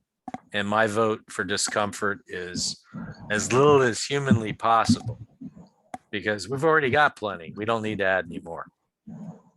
Again, though, you don't have to remember any of these instructions now, because when you open up the big brown box that has everything in it, you will find some cards in there that give you the instructions, and they're even repeated on the packaging on the box. It's Okay, a but what? I got a good primer lesson anyway on the day 1 and day 2, Yeah, and ramp up to 1,200 a day. So that's it. that would be 10 pills a day. No, 12 Well, pills a day. That's correct. 12 pills a day. And once you hit that day when you're on 12 pills, that day, take that bottle, put it somewhere where you don't know where it is. You're not taking it anymore. You just start the other 4 bottles, and you take your 5 in the morning, your 2 in the middle of the day, and your 5 at night. Now, what's night? What I like to do is different than others do. I take all this stuff pretty much on an empty stomach or not a very full stomach, and it doesn't bother me in the least because I've been doing it for so long, and I've adapted to it. I suggest a novice do it with food in their stomach. So if you're a breakfast person, after your breakfast, drop your morning set of capsules. There's 5. Midday, Yeah. at least 2 to 3 hours after that morning, take the midday. The whole idea is you need to separate that midday, those 2 capsules, from the RALA by 2 to 3 hours. And that's because there's biotin in the midday, and RALA will consume biotin. So you don't just put all these capsules together and swallow them, spread them out. So your body's got a balance. I will take literally at 10 o'clock at night, I will take my evenings. But evenings, you can take it at dinner time. In this house, dinner time fluctuates from 6 p.m. to 9:30, 10 o'clock to non-existent. Uh, And it's just kind of how we run things around here. It's how you want to go. Geneva, so, you know, there you one are. last question. You Yeah. told me about the big bottle of RALA. Once you ramp up, you don't even use that bottle anymore because it's contained in the Protocol 525. That is correct. The Protocol 525, if you look at the bottles, the Protocol 525 has 4 bottles in the box that are alone. The ramp up is alone in its own box. The 525, which has the 4 bottles, one of them is blue, and in that, the capsules each have 300 milligrams of RALA. And you're taking 2 of those in the morning and 2 at night. So it's 600 in the morning and 600 in the evening. You know, they're only color coded. The AM look like they're pinkish red colored, and the PM are white and blue, but who knows what's inside of them except you, the manufacturer, the assembler. Okay. Well, you're not going to open them up and sprinkle them on anything because that'll Nope. taste like shit. But if you have, for instance, the orange label is a gel cap that contains D3 and fish oil, and that has a yellowish color because it is what it is. It's a gel cap. Got it. And then you have another capsule that's red and white, and then you have the capsule that's blue and white. And then the midday, which is in the green bottle, that's a clear, and the B1, B2, B3, that and B7 biotin that are in there, they're kind of a slight off-white color, and it's in a clear capsule. And the next go around, end of this year, beginning into next, I'm going to be adjusting the formula ever so slightly, adding 1 or 2 other things, and I'm going to shoot for clear capsules on everything. So it will be a clear capsule with a marking, or a non-colored marking, like a clear and white capsule, or white capsules only. Where else are you gonna try to put in it? I'm working on that now. Yeah. There's boron Okay. and some other element that is a catalyst to uptake. Okay. The sodium stabilized RALA. I'm trying to find out now from a research paper whether or not there should be any sodium added to the other capsules it's there, sodium stabilized RALA is there in that element, but is there greater uptake because of the little bit of sodium added into the others? If there is, I may shoot for adding a dash of salt, a pinch of salt in the others. Other than that, those are the two elements I'm considering right now as probable additions. We've got plenty of K2 in there. I'm going to change the fish oil, or attempt to change the fish oil. Just tweaks. It's gotten tweaks since 2014. It'll have tweaks as I learn more about what's helpful, and that's it. And I want to see if I can figure out a way to get the cost to reduce the elements without cheapening the product. As I said, the most expensive component of this thing is the RALA. And there's, for all intent and purpose, one manufacturer in this country of RALA, Geneva. That's it. Nobody else. And they've got the price fixed on it. And it is literally, the margins are tiny. Yeah. There's like nothing in it, but I don't know how to, I don't know how to beat that one. Probably can't. So, it'll be what it is. And at this point, the only thing that we've seen is increases in the USPS, decreases in their quality of service, and increases in their pricing. And if something's not done soon, there'll probably be another price increase. We just had one in the end of December that took effect in January. Yeah. So that's where we are. And it sucks that Facebook changed our ability to post. So I'm going to take this recording and I'm going to attempt to post it in Facebook and see if I can figure out what the heck is going on in this.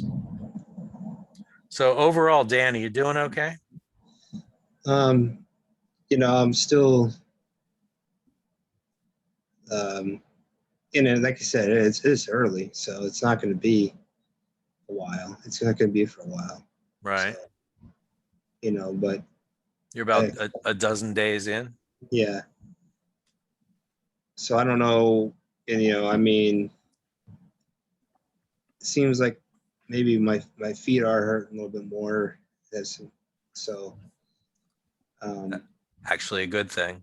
But I was thinking, what you were saying earlier is that doesn't really necessarily matter to some degree. I know if you can eliminate the cause, but like if the damage, like you said, mine is like mine is alcohol. Then maybe if somebody has the chemotherapy or they're diabetic or right, what have you, things that you can't pull out of the equation.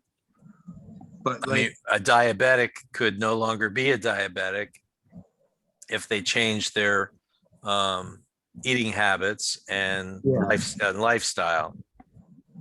That we know, but you can't undo damage that chemotherapy does, other than it will heal in time. Right. And then that's what I was just like alcohol-induced neuropathy, it will heal in time. There is no permanency unless you keep drinking. Unless your liver gives out before, Yeah. Like I was just wondering, like, on how, like, I know it's difficult to, and they're still learning stuff about how different things damage the nerves, but right. You think, like, what would be the difference between, what chemotherapy and what years of alcohol or years of high sugar does to the nerve in comparison? It's hard to say. It's impossible because everybody is different. Everybody receives damage at a different pace. Everybody heals from damage at a different pace. So you can't really compare yourself. The only thing you can do is, I don't know off the top of my head, Geneva, you might, is there is a diagnosis of alcohol induced in the blogs on the website. Out of the 75, I assume there's probably at least one. Yes. Okay. Have you wandered over there yet, Dan, and taken a look at the categories? I did a little bit. Yeah. And did you find alcohol induced and click Yeah. on it? Yeah.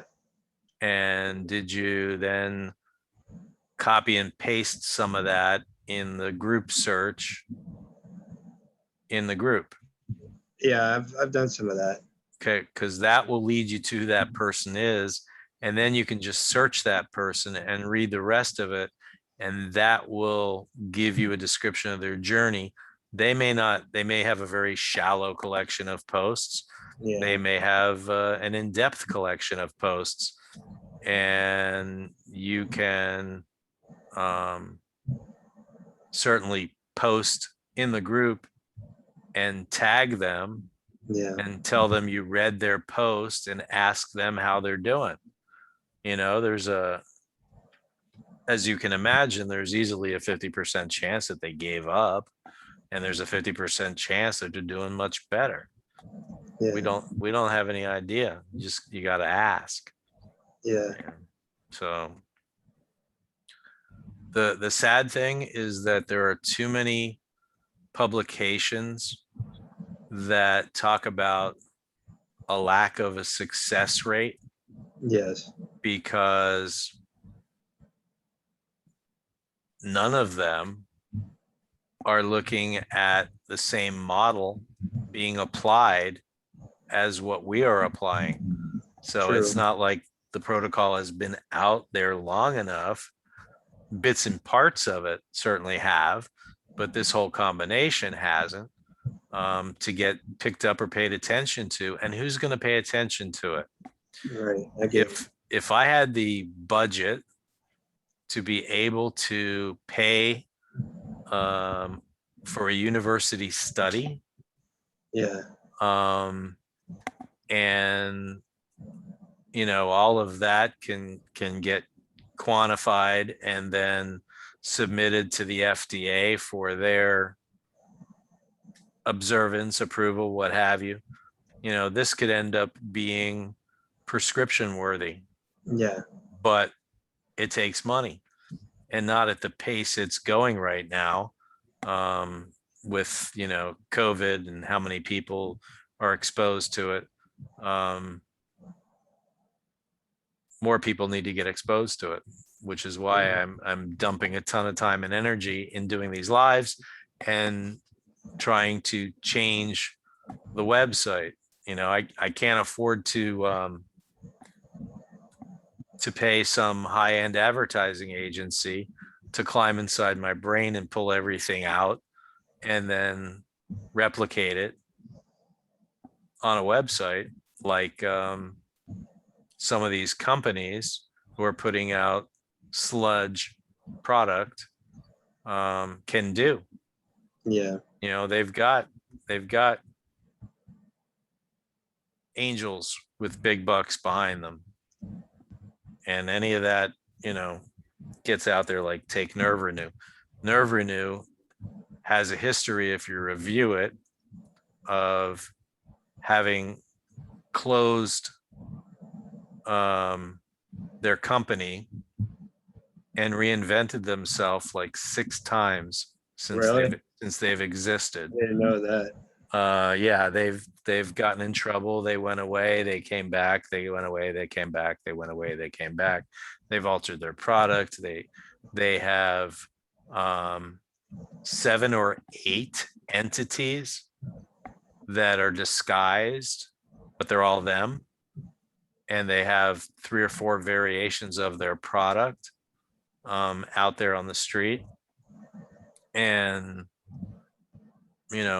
it's you can't really know for sure when there is deception going on in the presentation. Right. And the other thing too is there's in Nerve Renew as an example, there's a very little bit of RALA and a bunch of junk. So that very little bit of RALA is pretty much what people are feeling. And I think we've got 10 times the amount of RALA Yeah. in this. So, one is serving up a therapeutic amount of that antioxidant, and the other one is giving you a taste. And if you can feel an effect from the taste, and that's all you've been exposed to, you think that's the cat's meow. Yeah. And I wonder, if those same people had 525, how they would be. Right. Who knows?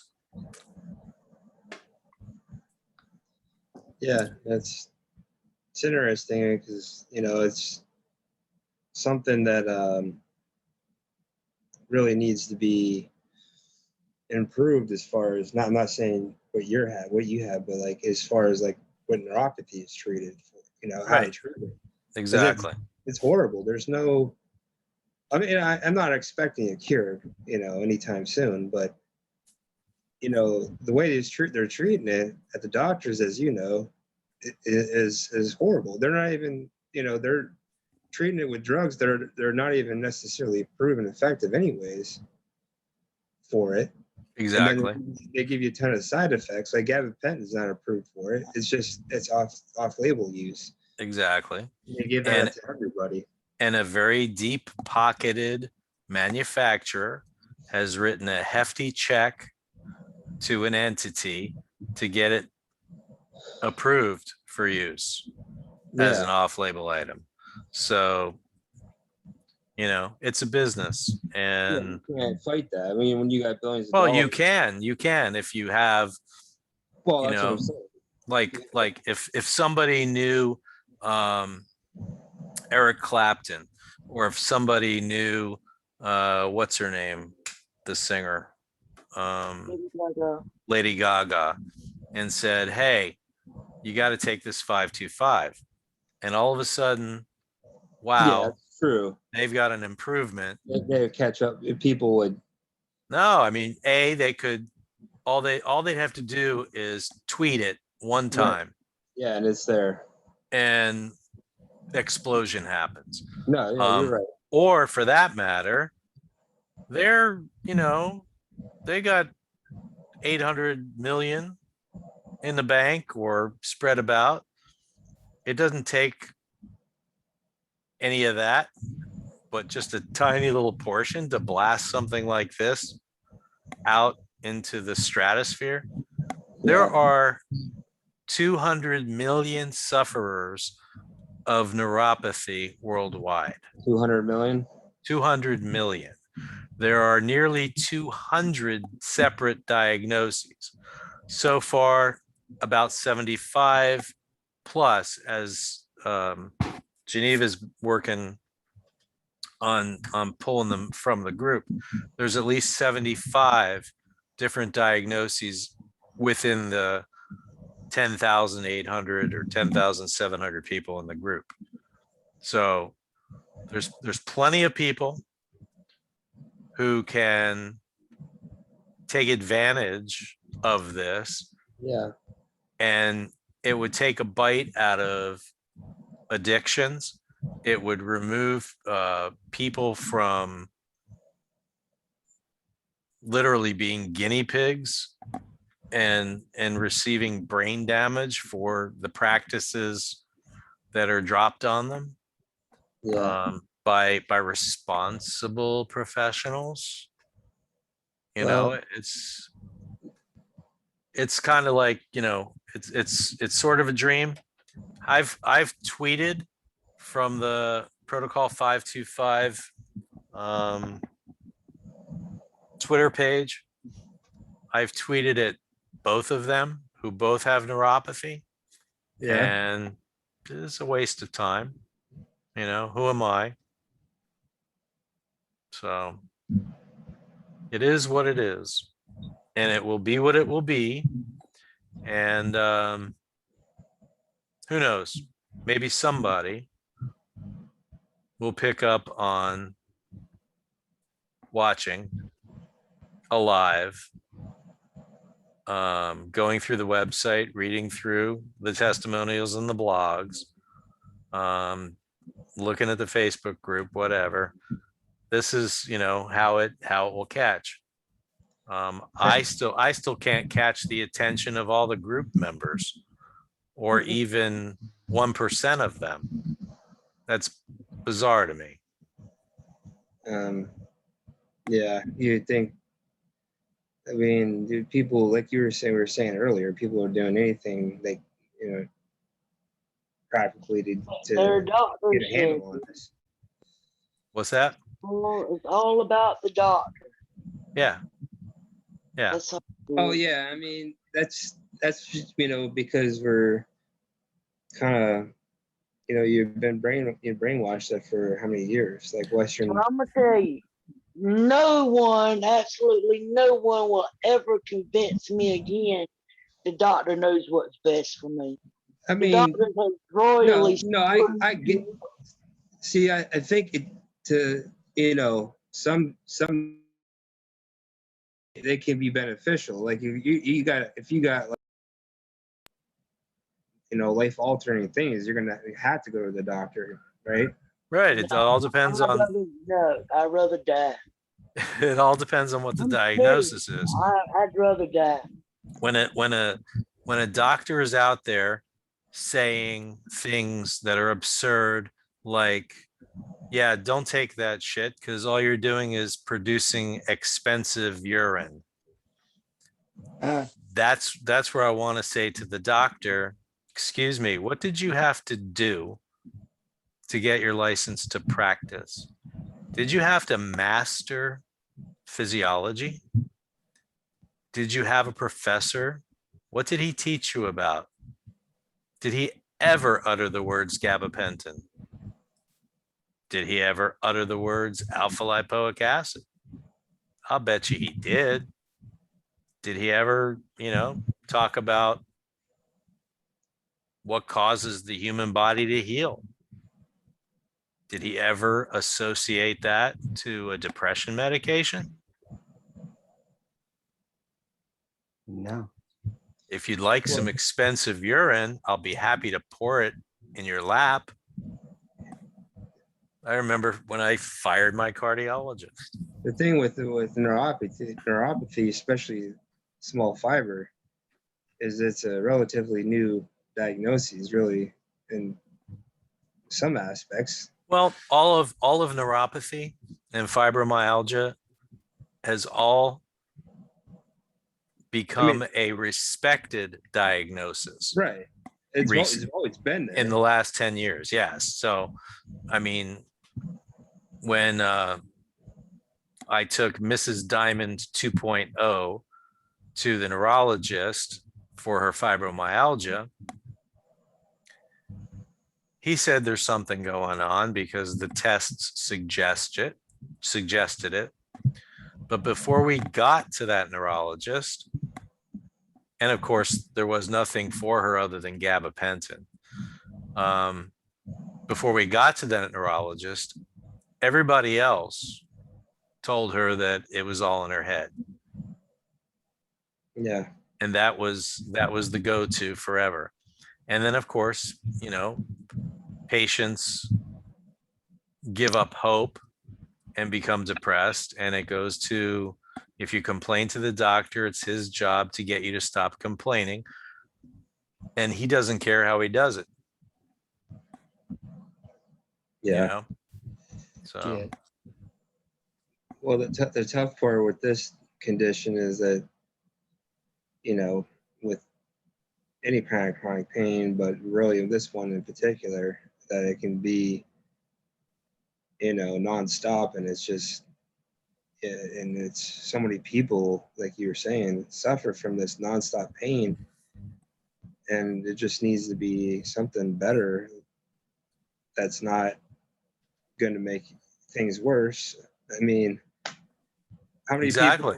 How many people are you going to see that out of all the people, if you go to all of these small fiber neuropathy groups, for example, you're going to see probably almost every single person was probably put on a gabapentin or they tried to put them on a gabapentin at some point. And there are people that swear by it. Yeah. But then you say, okay, but then how long is it, how much of that your medicine, medication that's not a natural medication that you're taking. Right. And if you're on that for 30 years, whatever, all that extra damage, I don't know. Can't imagine 30 years what that would do to somebody's brain other than push them right into dementia. Right. That's what I'm saying. That's pretty much it. One of the goals when I created my not-for-profit was to get to a point, first of all, I thought that the reception to this, because of its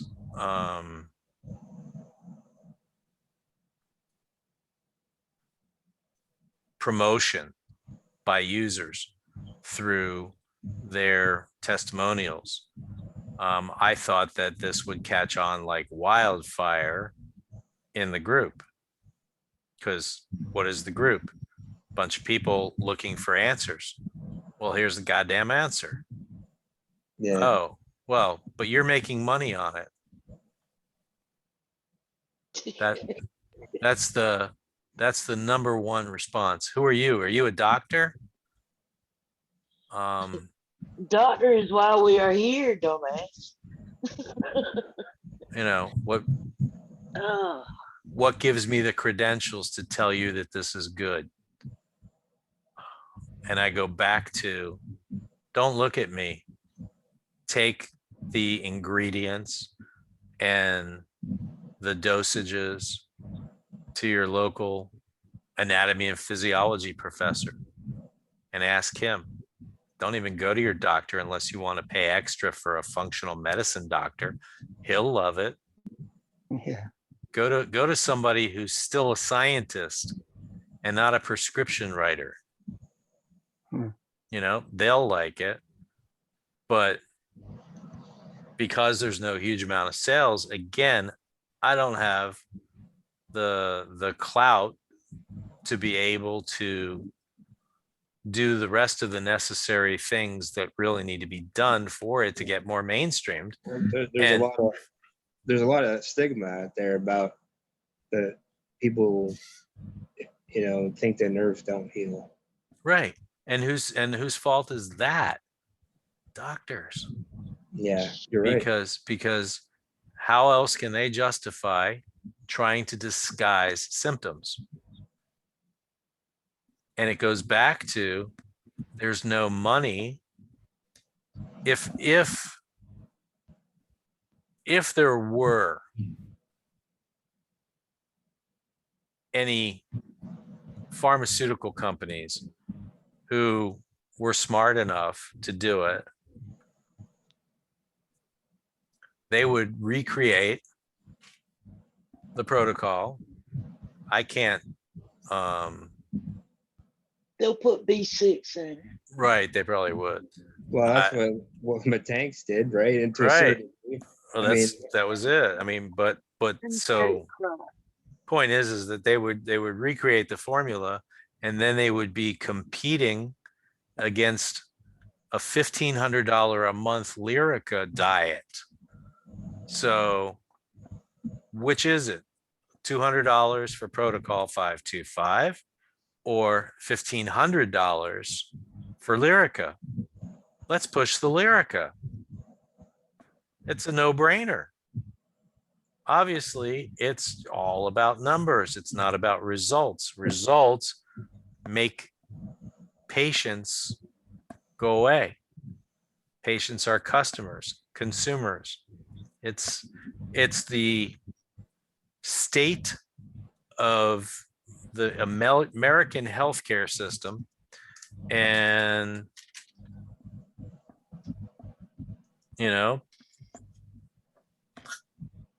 a state of the American government and the representatives And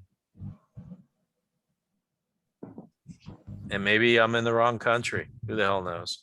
But anyways, Well, I sure learned a lot. And I'm Well- placing my order tomorrow so I can start my ramp up. excellent, Dennis. Do not hesitate. Go in that group and look in the solutions group and look at the John Evans post. That was probably in the top, was probably done about 5 hours ago. So it's somewhere in the top. And just for the heck of it, read his, because he reprinted his progress reports. I saw that. So you did the first, second, and third month. Right. And you know what? You got to ask him or take a look. He may have even revealed his cause, his diagnosis. I want to say it's alcohol induced. Yeah, I didn't pay attention to that. I wasn't looking, but Well, you know what?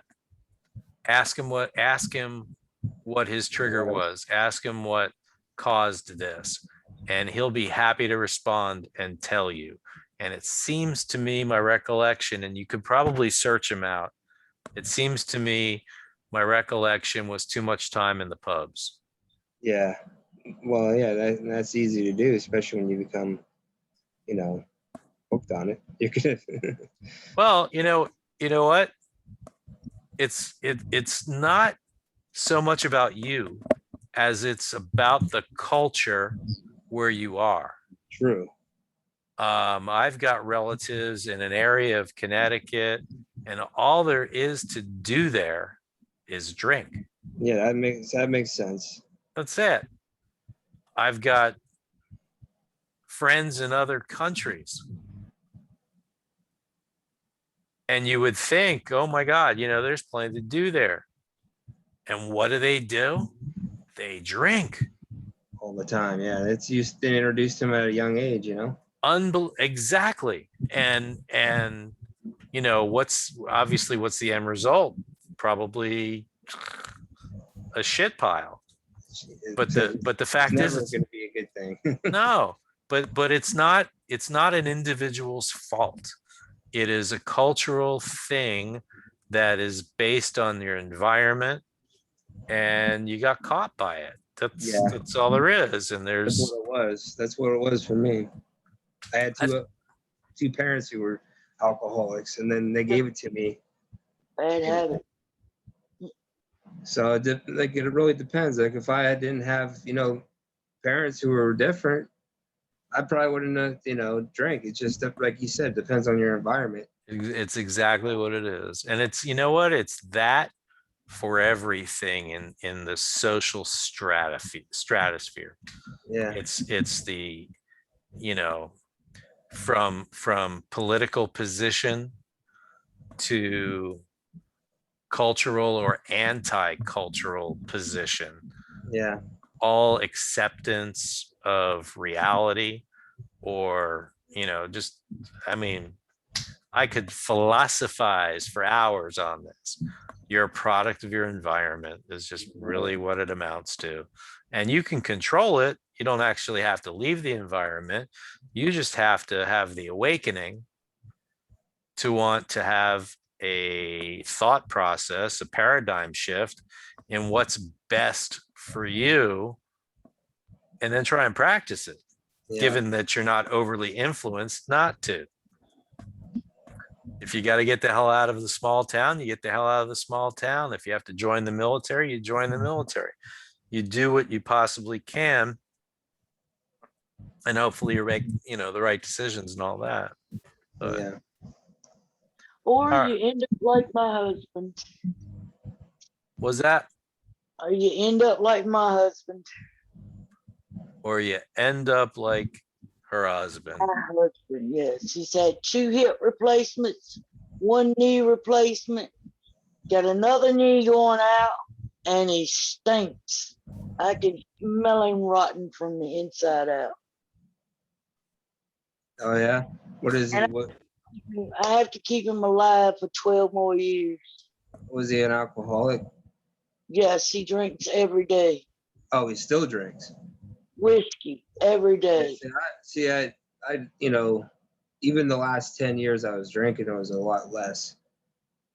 Unfortunately, I think it's just some people, uh, They have a chemical imbalance in the brain. well, some people can drink for 40 years and they might not have much of anything happen to them, you know. Right.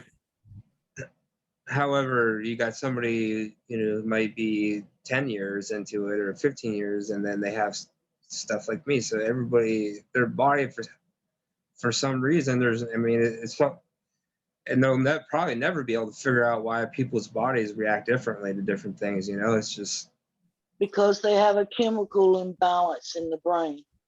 The doctors even give him whiskey, bourbon, when he went in for all of his surgeries because they didn't want him to die. oh yeah, because of the withdrawals. Yeah. Because the doctors done told him if you quit drinking, you're dead.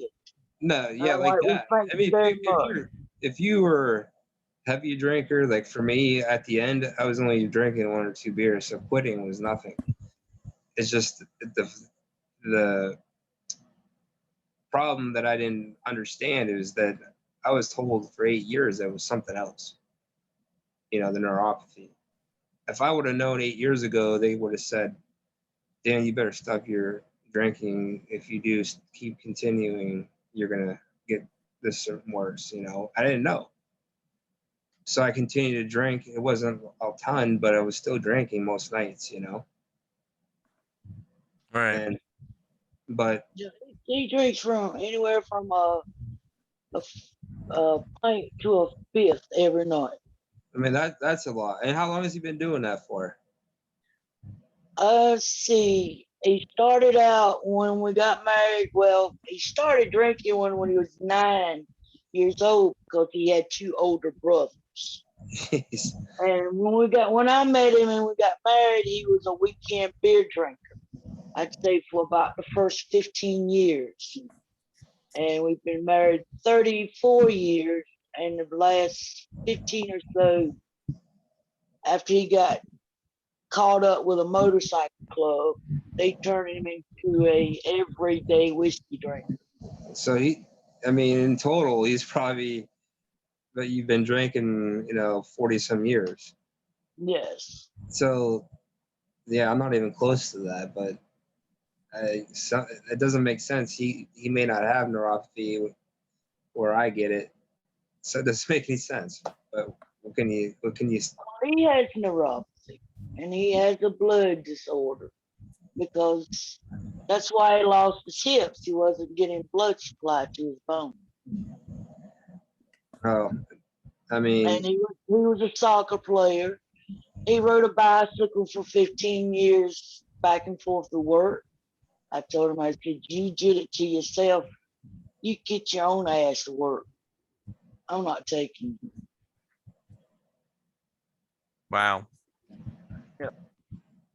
well, All right. Even in the rain, even in the rain. I am a little disappointed that I can't even sneak in a glass of wine once in a while. This protocol is pretty serious. No alcohol at all. No alcohol at all until you earn it.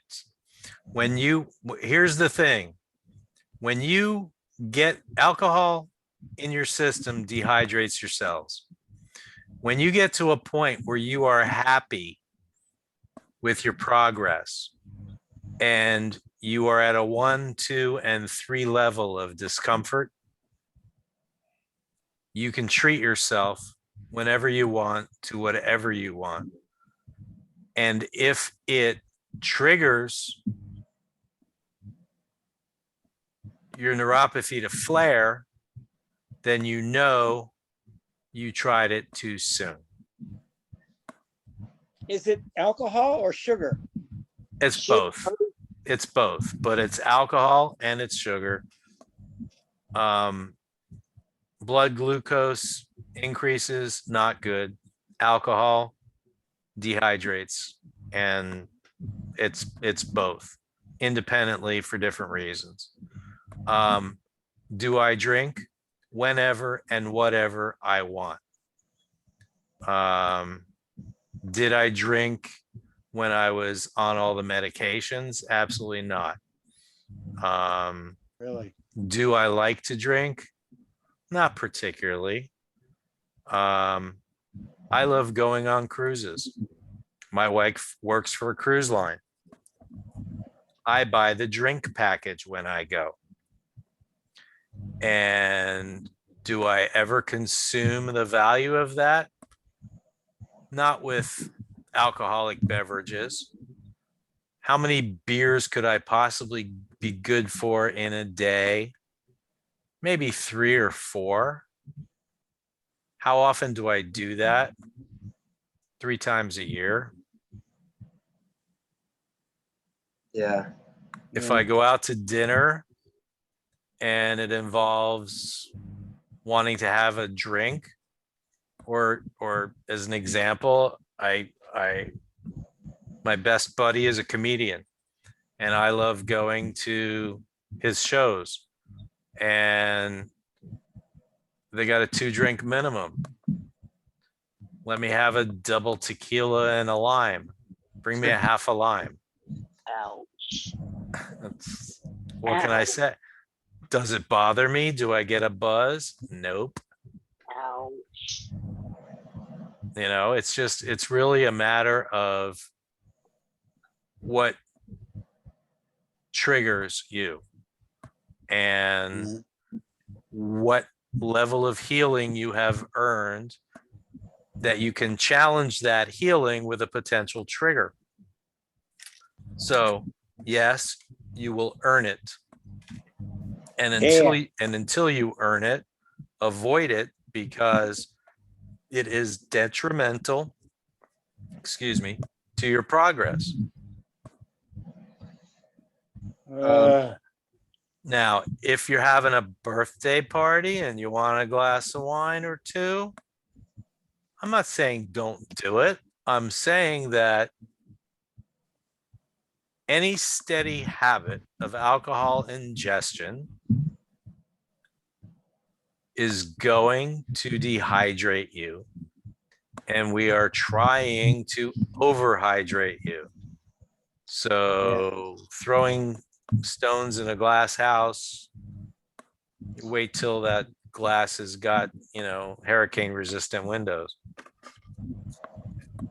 Now, Bob, when you did you were doing your research on how the nerves heal and what is it they're saying? Is it that, see, I get confused too about when they, if you were to do these biopsies that they take, of your skin to test for small fiber. The punch biopsy. Yeah. Like, I'm confused sometimes on like what determines, what if the nerves are When they throw the little piece of a nerve that they have just destroyed, when they throw that little piece of the nerve under the microscope and they look at it closely, they look at its body, and if its body is not continuously intact, okay, the outer edges of it, if it's not smooth and continuously intact, then they will confirm that you have neuropathy, because you have a disruption in the integrity of the outer surface of the body of the axon. Okay. Is it a necessary test? In my opinion, it absolutely is not. Yeah. Is it like anodyne therapy with lights? Yeah. It's not helping you, and it's not proving anything to you that you don't already know. That's true. You have if you have nerve damage, why in the hell do you want to damage one more nerve? No, it makes sense. It just, they even the EMG test, every single one of the tests that they're going to do with you, what is the end result of what they're going to say to you after they look at that result. Give you gabapentin or Lyrica or Cymbalta. Exactly. Going to increase your meds, and we're going to try to make you feel more comfortable. And they're very apologetic about it. And they really don't care. They'll even cross mix. When gabapentin gets to the end of the gabapentin line of how much they can give you before they know that they'll kill you, they will add Lyrica to it. Yeah. I've read that. And that is bad. So, it's just death row inmates are treated better than everyday people with this disorder. They with your, what I kind of was trying to get at too, in a sense, is like, did it say anything about I don't know. I guess there's no way of knowing this for sure, but like, if there's a point where there's not, too much damage No, for repair. we went through this before. Look up the words paradigm shift. Okay. Paradigm shift is how you analyze a story and how you change your analysis to reframe what your story is and what its outcome can be or will be. This is not a death sentence. Mm-hmm. You have been given bad information and your psyche is processing it. And what are you trying to do in that process? You're trying to accept an inevitable failure. Yeah. That's actually, it's not on the scorecard. So, don't let it be. You have to put the time in, and once you put the time in, the energy that you're putting into it and into your body is going to slowly correct the course of the degradation. Yeah. And you're going to feel relief in places. If you're already feeling more annoyance, that means you're healing. So it's just a matter of time, and it's probably a shorter period of time since you're actually feeling something, that you're going to have one of those lulls, and all of a sudden one day you're going to post in the group, the burning stopped. What the hell is going on? Oh my God, this is fantastic. And then 3 days later, you're going to post, oh shit, the burning is back. You have to remember the word roller coaster. Yeah. Healing is a cyclical thing, God. and it's not complete. And, Dramamine for people to get seasick is what they can do. In our case, it's diversion therapy. It's get your mind on something else. If any of your kids are into sports, get involved in it. Okay. If they're not, if you used to be, and you could be again, even if it's a little uncomfortable, get involved in it. I used to play baseball when I was a kid, and my son worked for the Marlins for 10 years. And so I hung out with him. And then I decided I was going to coach adult baseball. And I did, all through my drugged out years. And I couldn't throw a ball anymore. I had to throw it underarm to the pitcher just to hope it got there, because I couldn't throw. What did that do for me? That kept the hope door open. So that was my story. and you know, I know you guys probably want to go soon, and that it's just it's going to be, you know, a long battle because I got pretty severe symptoms, and it's just going to be difficult at first, you know, to get We through. all listen. I'm not hearing severe symptoms in your voice. There is a tremble, and we talked Yeah. about this last week. Severe is owned by the individual. Yeah. What is severe to you is a cakewalk to me. And that's not to downgrade what you feel. That's for you to put it in perspective and say, there are people out there, and accept this, that are more severe than you. Yeah. Your voice is placid. You're comfortable.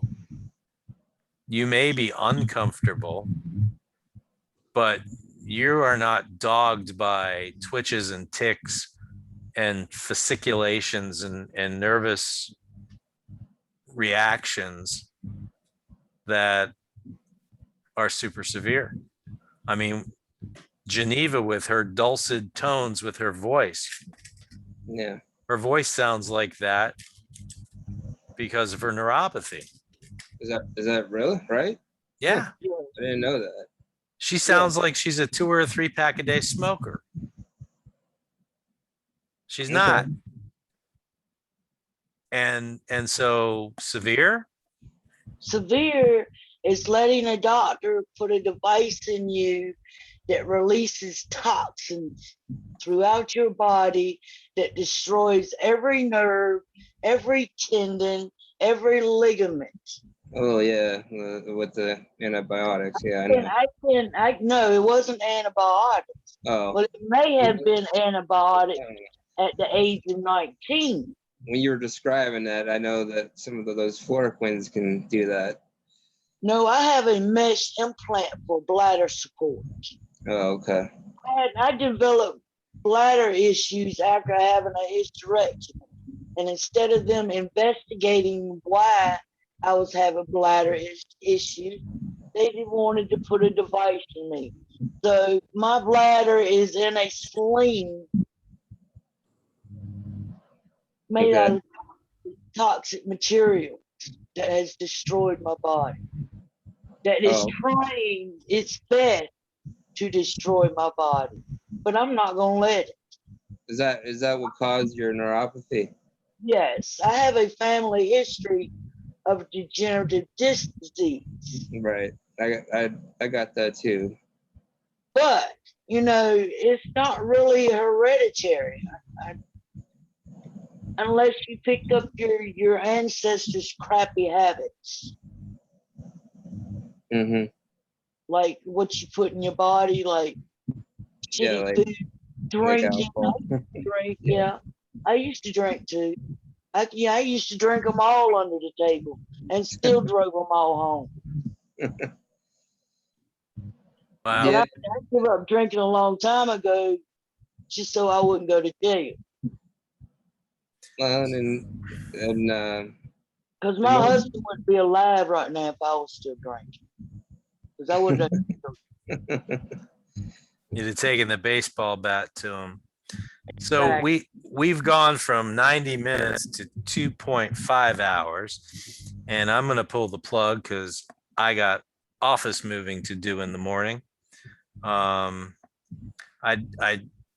can't figure out for the life of me why Facebook has decided that I could not simulcast this Zoom, and Zoom's ability to automatically simulcast on Facebook seems to have stopped. yeah, I saw that. And it's not for me or because of me, because I didn't say anything or do anything to be on timeout. It's something between Zoom and Facebook. So hopefully we'll figure that stuff out for next time. But yeah, I got to do more of these, and we're sitting at this one. And I think a lot of good stuff came out. Obviously, helping Dennis get to a point where He felt comfortable. That's a good thing. Making a change and understanding and appreciating that there is more hope for all of us than our professional advisors have suggested at all. Well, yeah. They don't give us any hope. You All go to they the wanna doc- do is yeah, put if you go to the nerve block. doctors, They even don't, they don't care. the people that supposedly specialize in this, the neurologists per se, Right. Mhm. we probably know more than they do. Listen, their job is coding your diagnosis so that their billing department can charge the insurance company. Their job is writing the prescription that will get them compensated in the future. And,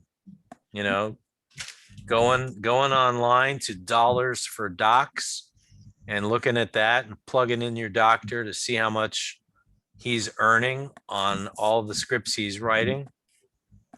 It's eye awakening. It's just completely See, mind boggling. they get money each prescription they write. Absolutely.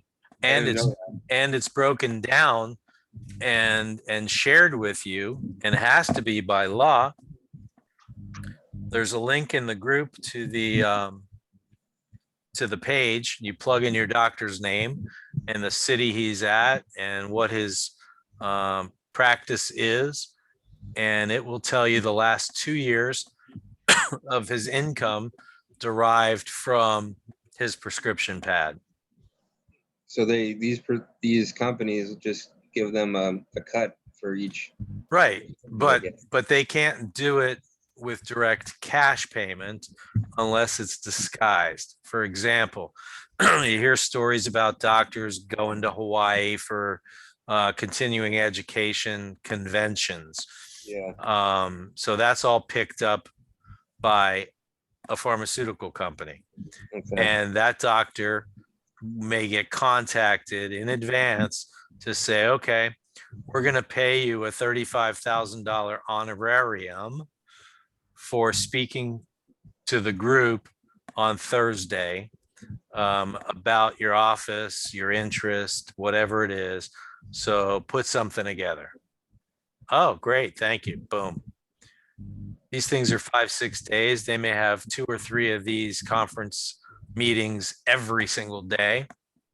They may hand that 35 or 45 or whatever number it is to each one of those doctors that is participating. And there's nothing that says that any doctors have to attend, but they're going to attend their buddies talk because, they got to keep face with their buddy, as opposed to go to the golf course. Or you got the guy who doesn't golf and, he may attend 50-60% of them. The guy brings his wife. She wants to go somewhere. They go off. He's missing these speeches, but his is on Thursday. He gets his, honorarium. Every time you're sitting in the waiting room at the doctor's office and that hot dude or that hot chick comes in with the little push cart and the black box, and they get walked right in, that's the pharmaceutical rep. And the pharmaceutical rep not only has samples to give to the doctor, but on a regular basis, they buy lunch for everybody. And at all the holidays, they give gifts. And all that is calculated and broken down into dollars. When you got an orthopedic surgeon or a neurologist who's treating you for a back injury and he wants to put in a neurostimulator, Mm-hmm. he gets 50% of the cost of that neurostimulator that he sold you, and he gets to charge you to install it. And when it's time for a battery replacement, 50+% of the patients refuse it because it never worked well to begin with. Yeah. So then they have this thing in there, and you know, at the end of the day, like I think you said earlier, there are these things that they offer as treatments that aren't foolproof per se. So, Yeah. all right, Hey, so we Bob, can, I have one more question. yes, Foot neuropathy, always cold feet, nerves. yep. Short fiber neuropathy symptom, I have cold feet, but Will that get better with the protocol? okay, you need to treat the cold feet in a certain way. Mine has not gotten better. Are my feet cold right now? Absolutely not. I am wearing a pair of socks and I'm wearing those shoes that you saw, and my feet are nice and toasty. When I go in the house, my house is at 70 degrees and my floors are all tiled. If I take off my shoes and I walk through my house, and I stay on my feet for 3 to 5 minutes, my feet will be exposed to 70 degrees. Right now, they're a nice 98.6 or above. If they drop 25 degrees, it's going to take them 15 minutes to thaw out. Even if I go straight to the bed and cover under a blankie, I got the shock of cold feet. You need to do a couple of things, and that is adapt. As an example, I can drive myself straight into the condition where I can't deal with my cold feet, but I can deal with them. So, arg. We've already met the shoe. Now we're going to meet the sock. So this is basically an ankle high, loose sock. My foot is warm. I don't have a sensation of cold. If I take off the other sock and the shoe and I leave this office, go into the kitchen, spend 10 minutes there, go into the bedroom, stay on the floor, go into the bathroom, whatever it is. If I subject myself to those tiles, I'm going to have cold feet. Are my feet cold during the day when I'm out and about? No. My feet are cold conditionally to whatever the environment is. And that's my feet's, my foot's perception of temperature.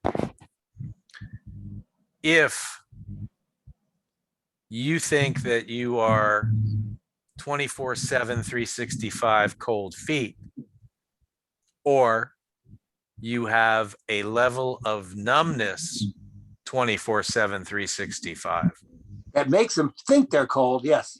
separate those two sensations and say, is it really cold? If it is a cold sensation, then change your foot's environment.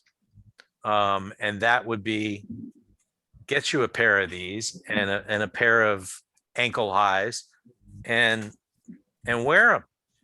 If you have, like I have, tile all over the floor and you keep your house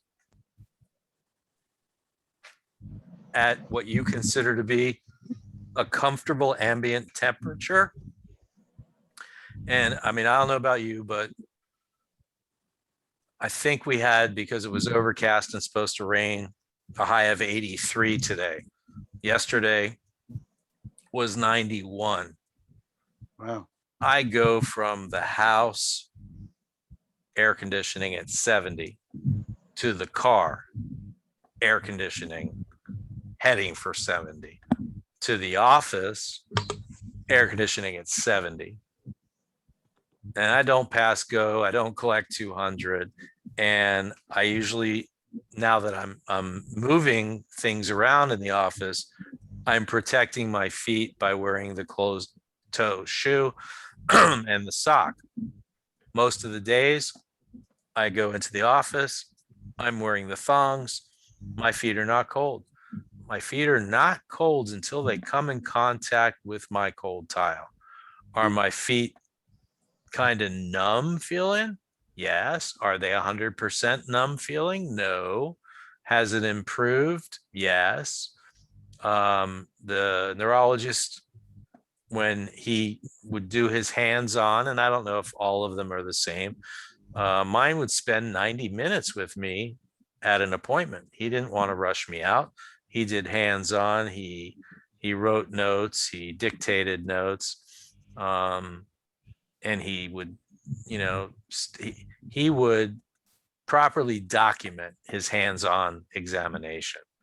And when I first went to see him, my numbness or lack of sensitivity or reduction of sensitivity, I think is better to say than numbness, because numbness sort of sounds like it's dead.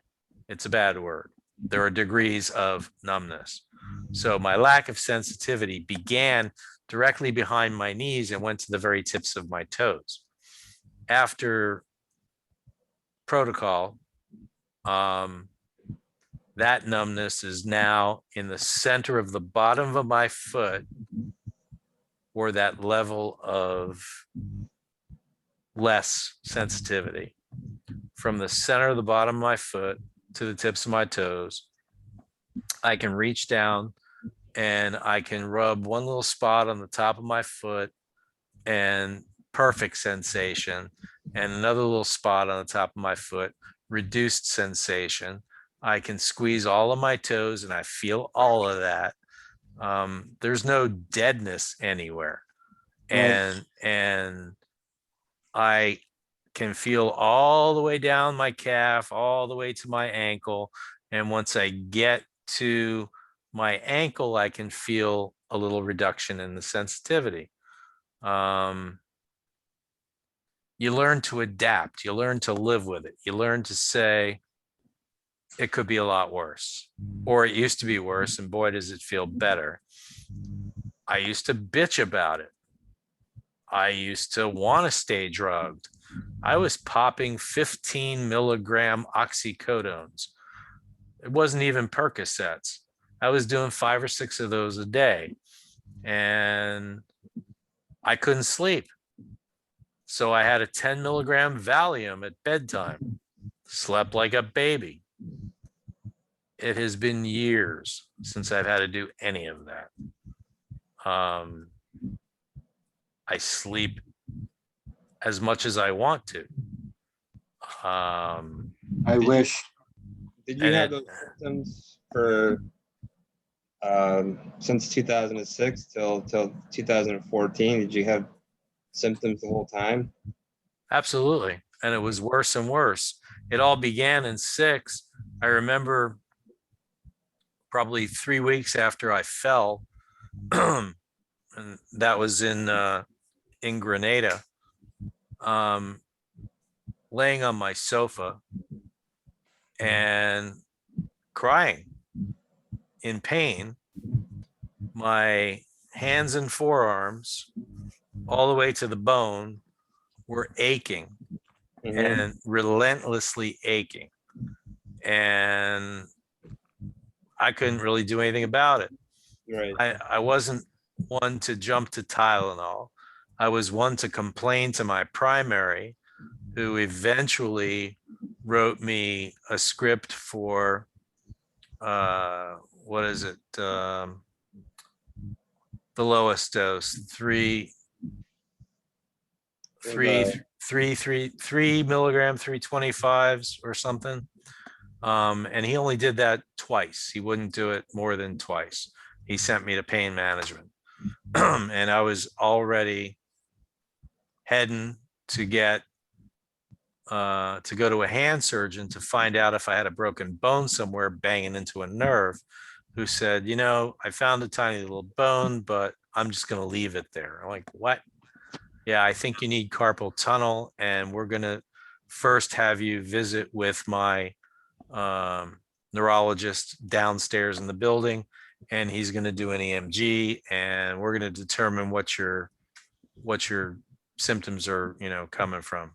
And that's where I got my diagnosis. And it was horrible, and it just progressively got worse over the years. It is a progressive disorder. If you don't attack it, it will take you out. Did you have in your legs and feet too, and all that, or Yeah, yeah? it's progressive. It moved, but it started in my hands and my forearms, and then it became what they called peripheral polyneuropathy, which means your hands, your feet, you're screwed. Yeah. So, but it rolled back. The worst of the discomfort rolled back. And as I said in the last one, my primary thinks this is all amazing. I never went back to the neurologist after he dosed me with Metanx. Never would go back to him. Don't really, care what he thinks. He was not dismissive of the protocol. He was very interested in it because he saw my symptoms roll back. The pain management guy, his patients all ended up dead. None of them said, hey, I'm coming off of this stuff because I don't think I need it anymore. He helped me to detox off of the gabapentin, the Lyrica, and the oxys. He was shocked. It was like the day I walked in and schooled him on coconuts. That pretty much proved to him that he was not going to be seeing me for much longer, and not because I was going splat on that brick wall, but because I didn't need him. Yeah. And I found where the salvation was, and it was almost like he said he was going to share my knowledge with his patients. So did my neurologist. Neither one of them did. My primary, who's a DO, he did. And we have group members and people on the protocol who were his patients, aside from me. He talks it up to his patients. I am unique in the scheme of things as an individual who escaped what certainly would have been a very ugly conclusion. So Hey, Bubba, can I eat freeze dried or dried coconut, or does it have to be fresh? I can't say, I don't know.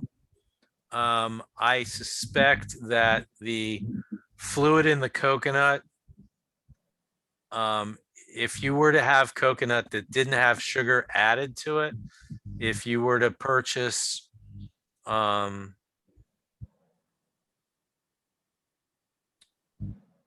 so in your grocery store, do they sell coconuts? Not up north. Serious? Never seen it. Near like exotic fruits or something, that would be a brown round thing. It would be. Yeah, I mean, I see them. It's usually going to be in season, that type of thing. Well, it's in season all the time here, and Yeah. if it and it's in season all the time all throughout the Caribbean. The question is, who's ordering it? Yeah, that's Um, true. I don't know. Maybe I can get it frozen and then just unthaw it. Anything's possible. I once told, there's a problem with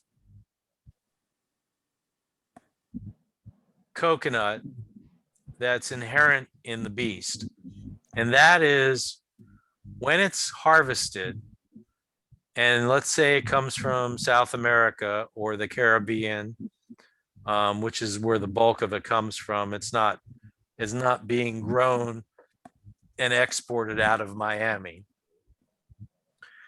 It comes out of the trees, it goes into trucks, it lays in the heat, it gets to wherever it is that it's removed from its husk and its shell, outer husk, not its shell. And then it's usually refrigerated and transported. And then when it gets here, it stays refrigerated until it gets displayed in a bin in the grocery, like a pile of potatoes.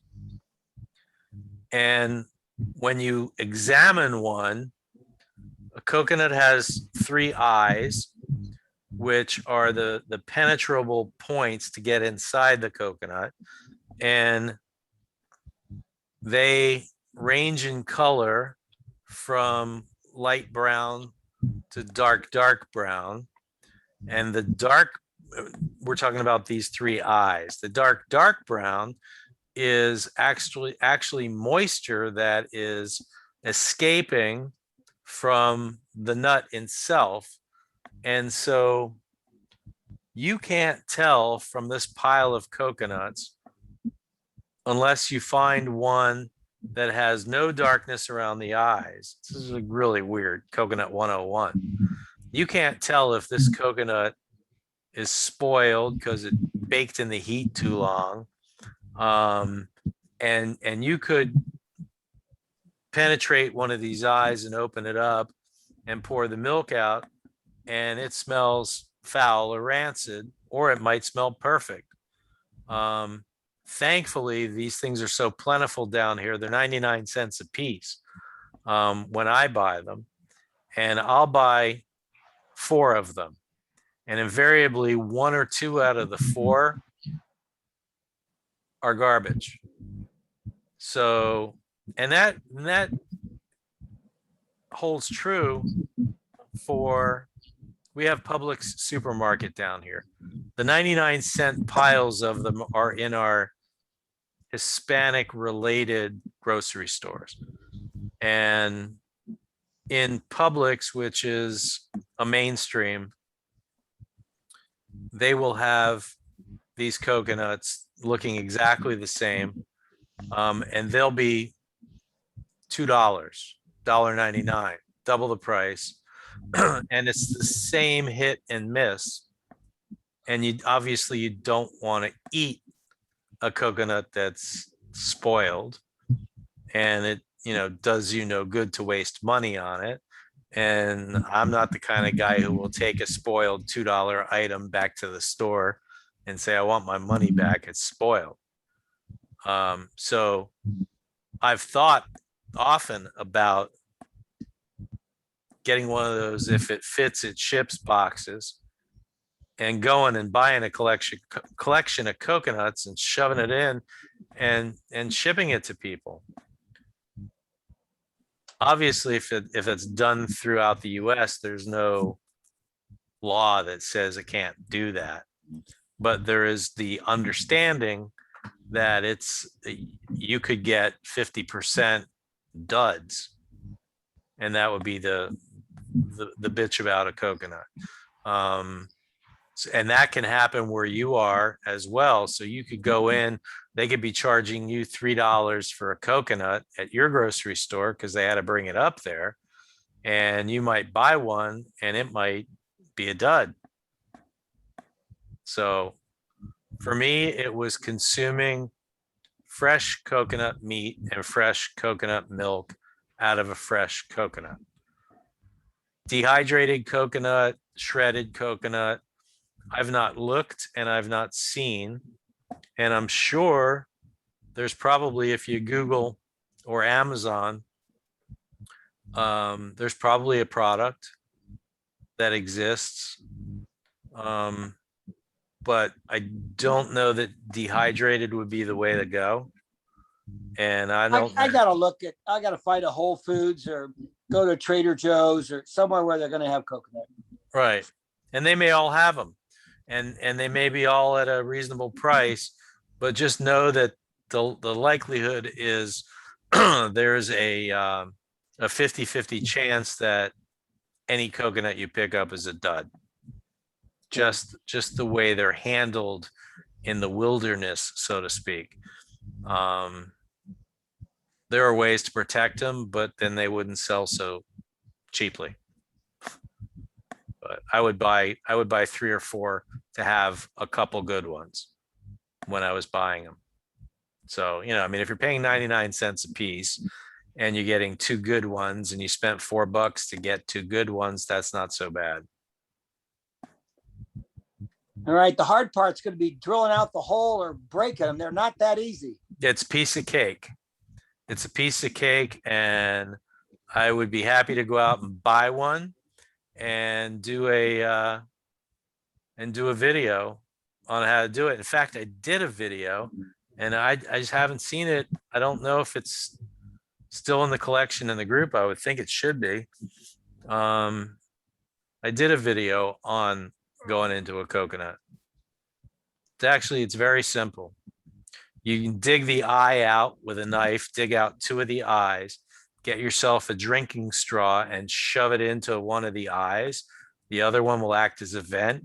Turn the coconut up over a glass, and all the coconut milk, if you adjust the depth that the straw is penetrating in the coconut, Yep. you can pour all that juice out into a cup. And then I run it through a strainer into a quart container so that it's as clear as possible. Then I take a towel and I've got tile floors. I take a towel and I wrap it around the coconut and hold on to it. And it has to be a towel I don't give a crap about, and smash it on the tile floor a couple times. And then invariably that coconut shell tears that towel. I pull it out, grab a butter knife and pry the meat out, and it will snap right away from the broken shell. And I put the coconut in bite-sized pieces into the quart container, into the milk, put a lid on it and fridge it. All done. Piece of cake. Literally, you can take down a coconut in 5 minutes. It's when you haven't done it for 50 years that it looks foreign. All right, we're all kind of tired. I have last question. Oh, shit. Are you still on the protocol and it's a lifelong journey? Absolutely. There are people who have reduced the frequency. There are some people who believe they have had a 98% recovery and have gone back to bits and pieces of the protocol. There aren't any that I know of who have completely come off of 100%. It's kind of like drinking. You're going to know based upon your level of recovery and your comfort when you can back off. I did a test myself in 2018 and I cut the protocol back by 50% and my symptoms returned. So I'm a lifer, and Geneva's a lifer. How long did it take you for that aching pain to go away, Bob? Well, I had it from 2006 all the way to 14, and I was heavily drugged. So 8 years under medication. My recovery was within 90 days by 40%. In 6 months, I was sitting at 70. 70. Wow. Even though I have still acted the guinea pig and tried things since then, I'd like to think I'm at 80%, Wow, that's really good. but it's not really good. Why not? I missed that 20%. We get, it's an acceptance thing. Okay. Yeah, but 80% is a lot better than what you were at. No, absolutely. I understand that. But I'm looking at aging. Yeah. I'm looking at aging and what that's doing to me, whether I'm active or not. And I'm looking at the restrictions caused by that 20% that I have not achieved, and the perilous potential of being overactive without being 100%. And so that's annoying. Yeah, I get what you're saying. but I hate the fact that I can't be whole Yeah. in my opinion. I mean, but how much of that is age? How much of that is career related damage I did to my body? I've got osteoarthritis. I was a one-man television production wrecking crew carrying 150, 140 pounds of gear on my 150-pound frame. I was hanging out of helicopters for 12 years with a 70-pound camera in my hand. Your body's not built to be stressed the way we stress it while we're enjoying life, Right. and we pay for it later. We do. So, Yeah, that's for sure. and I how don't do you care if you're an athlete or if you're got hurt and got damaged, you get Exactly. arthritis. you get what you Okay. pay? You pay for what you did, is what it amounts to. Yeah, pretty much. And then just in time, your body breaks down naturally. So That's it. That's exactly it. God, Bob, this place is a mess here. the protocol is masking the problems, or it's doing some kind of treatment with the ALA and all Jesus. the mineral. Okay, You can't really so say that you're treating it or curing it because of the FDA is going to come in and fucking close your door. well, first of all, what you're doing is you're rolling back your symptoms. You are not curing it. And I'm going to read something which is probably, you need to watch the video that says Dawn shares her story if you haven't already. So, what is the protocol? I'm just reading this from the website because my brain's fried at this point. What is the protocol? The protocol is the vitamin and mineral supplement regimen that encourages the healthy function of the peripheral nervous system. And that was a manufacturer's legal department description of the protocol. Okay. And what is happening here? I'm hitting read more. Okay. And that is a chiropractor's description. That's Adam, who usually joins us here. His description of what everything does and how it does it. So we are not masking symptoms. That's what gabapentin and Lyrica do. What we're Yeah. doing is we are encouraging the body's natural ability to heal, and we are reaping the results of that. And that's what this is. We are rebuilding ourselves. Pretty much. well, rebuilding the nerve tissue, you know. Nerve That's cells. it. That's it. So that's the Yeah. story. Okay. And on that note, Let's go to bed. let's get to bed. I will see you guys hopefully again.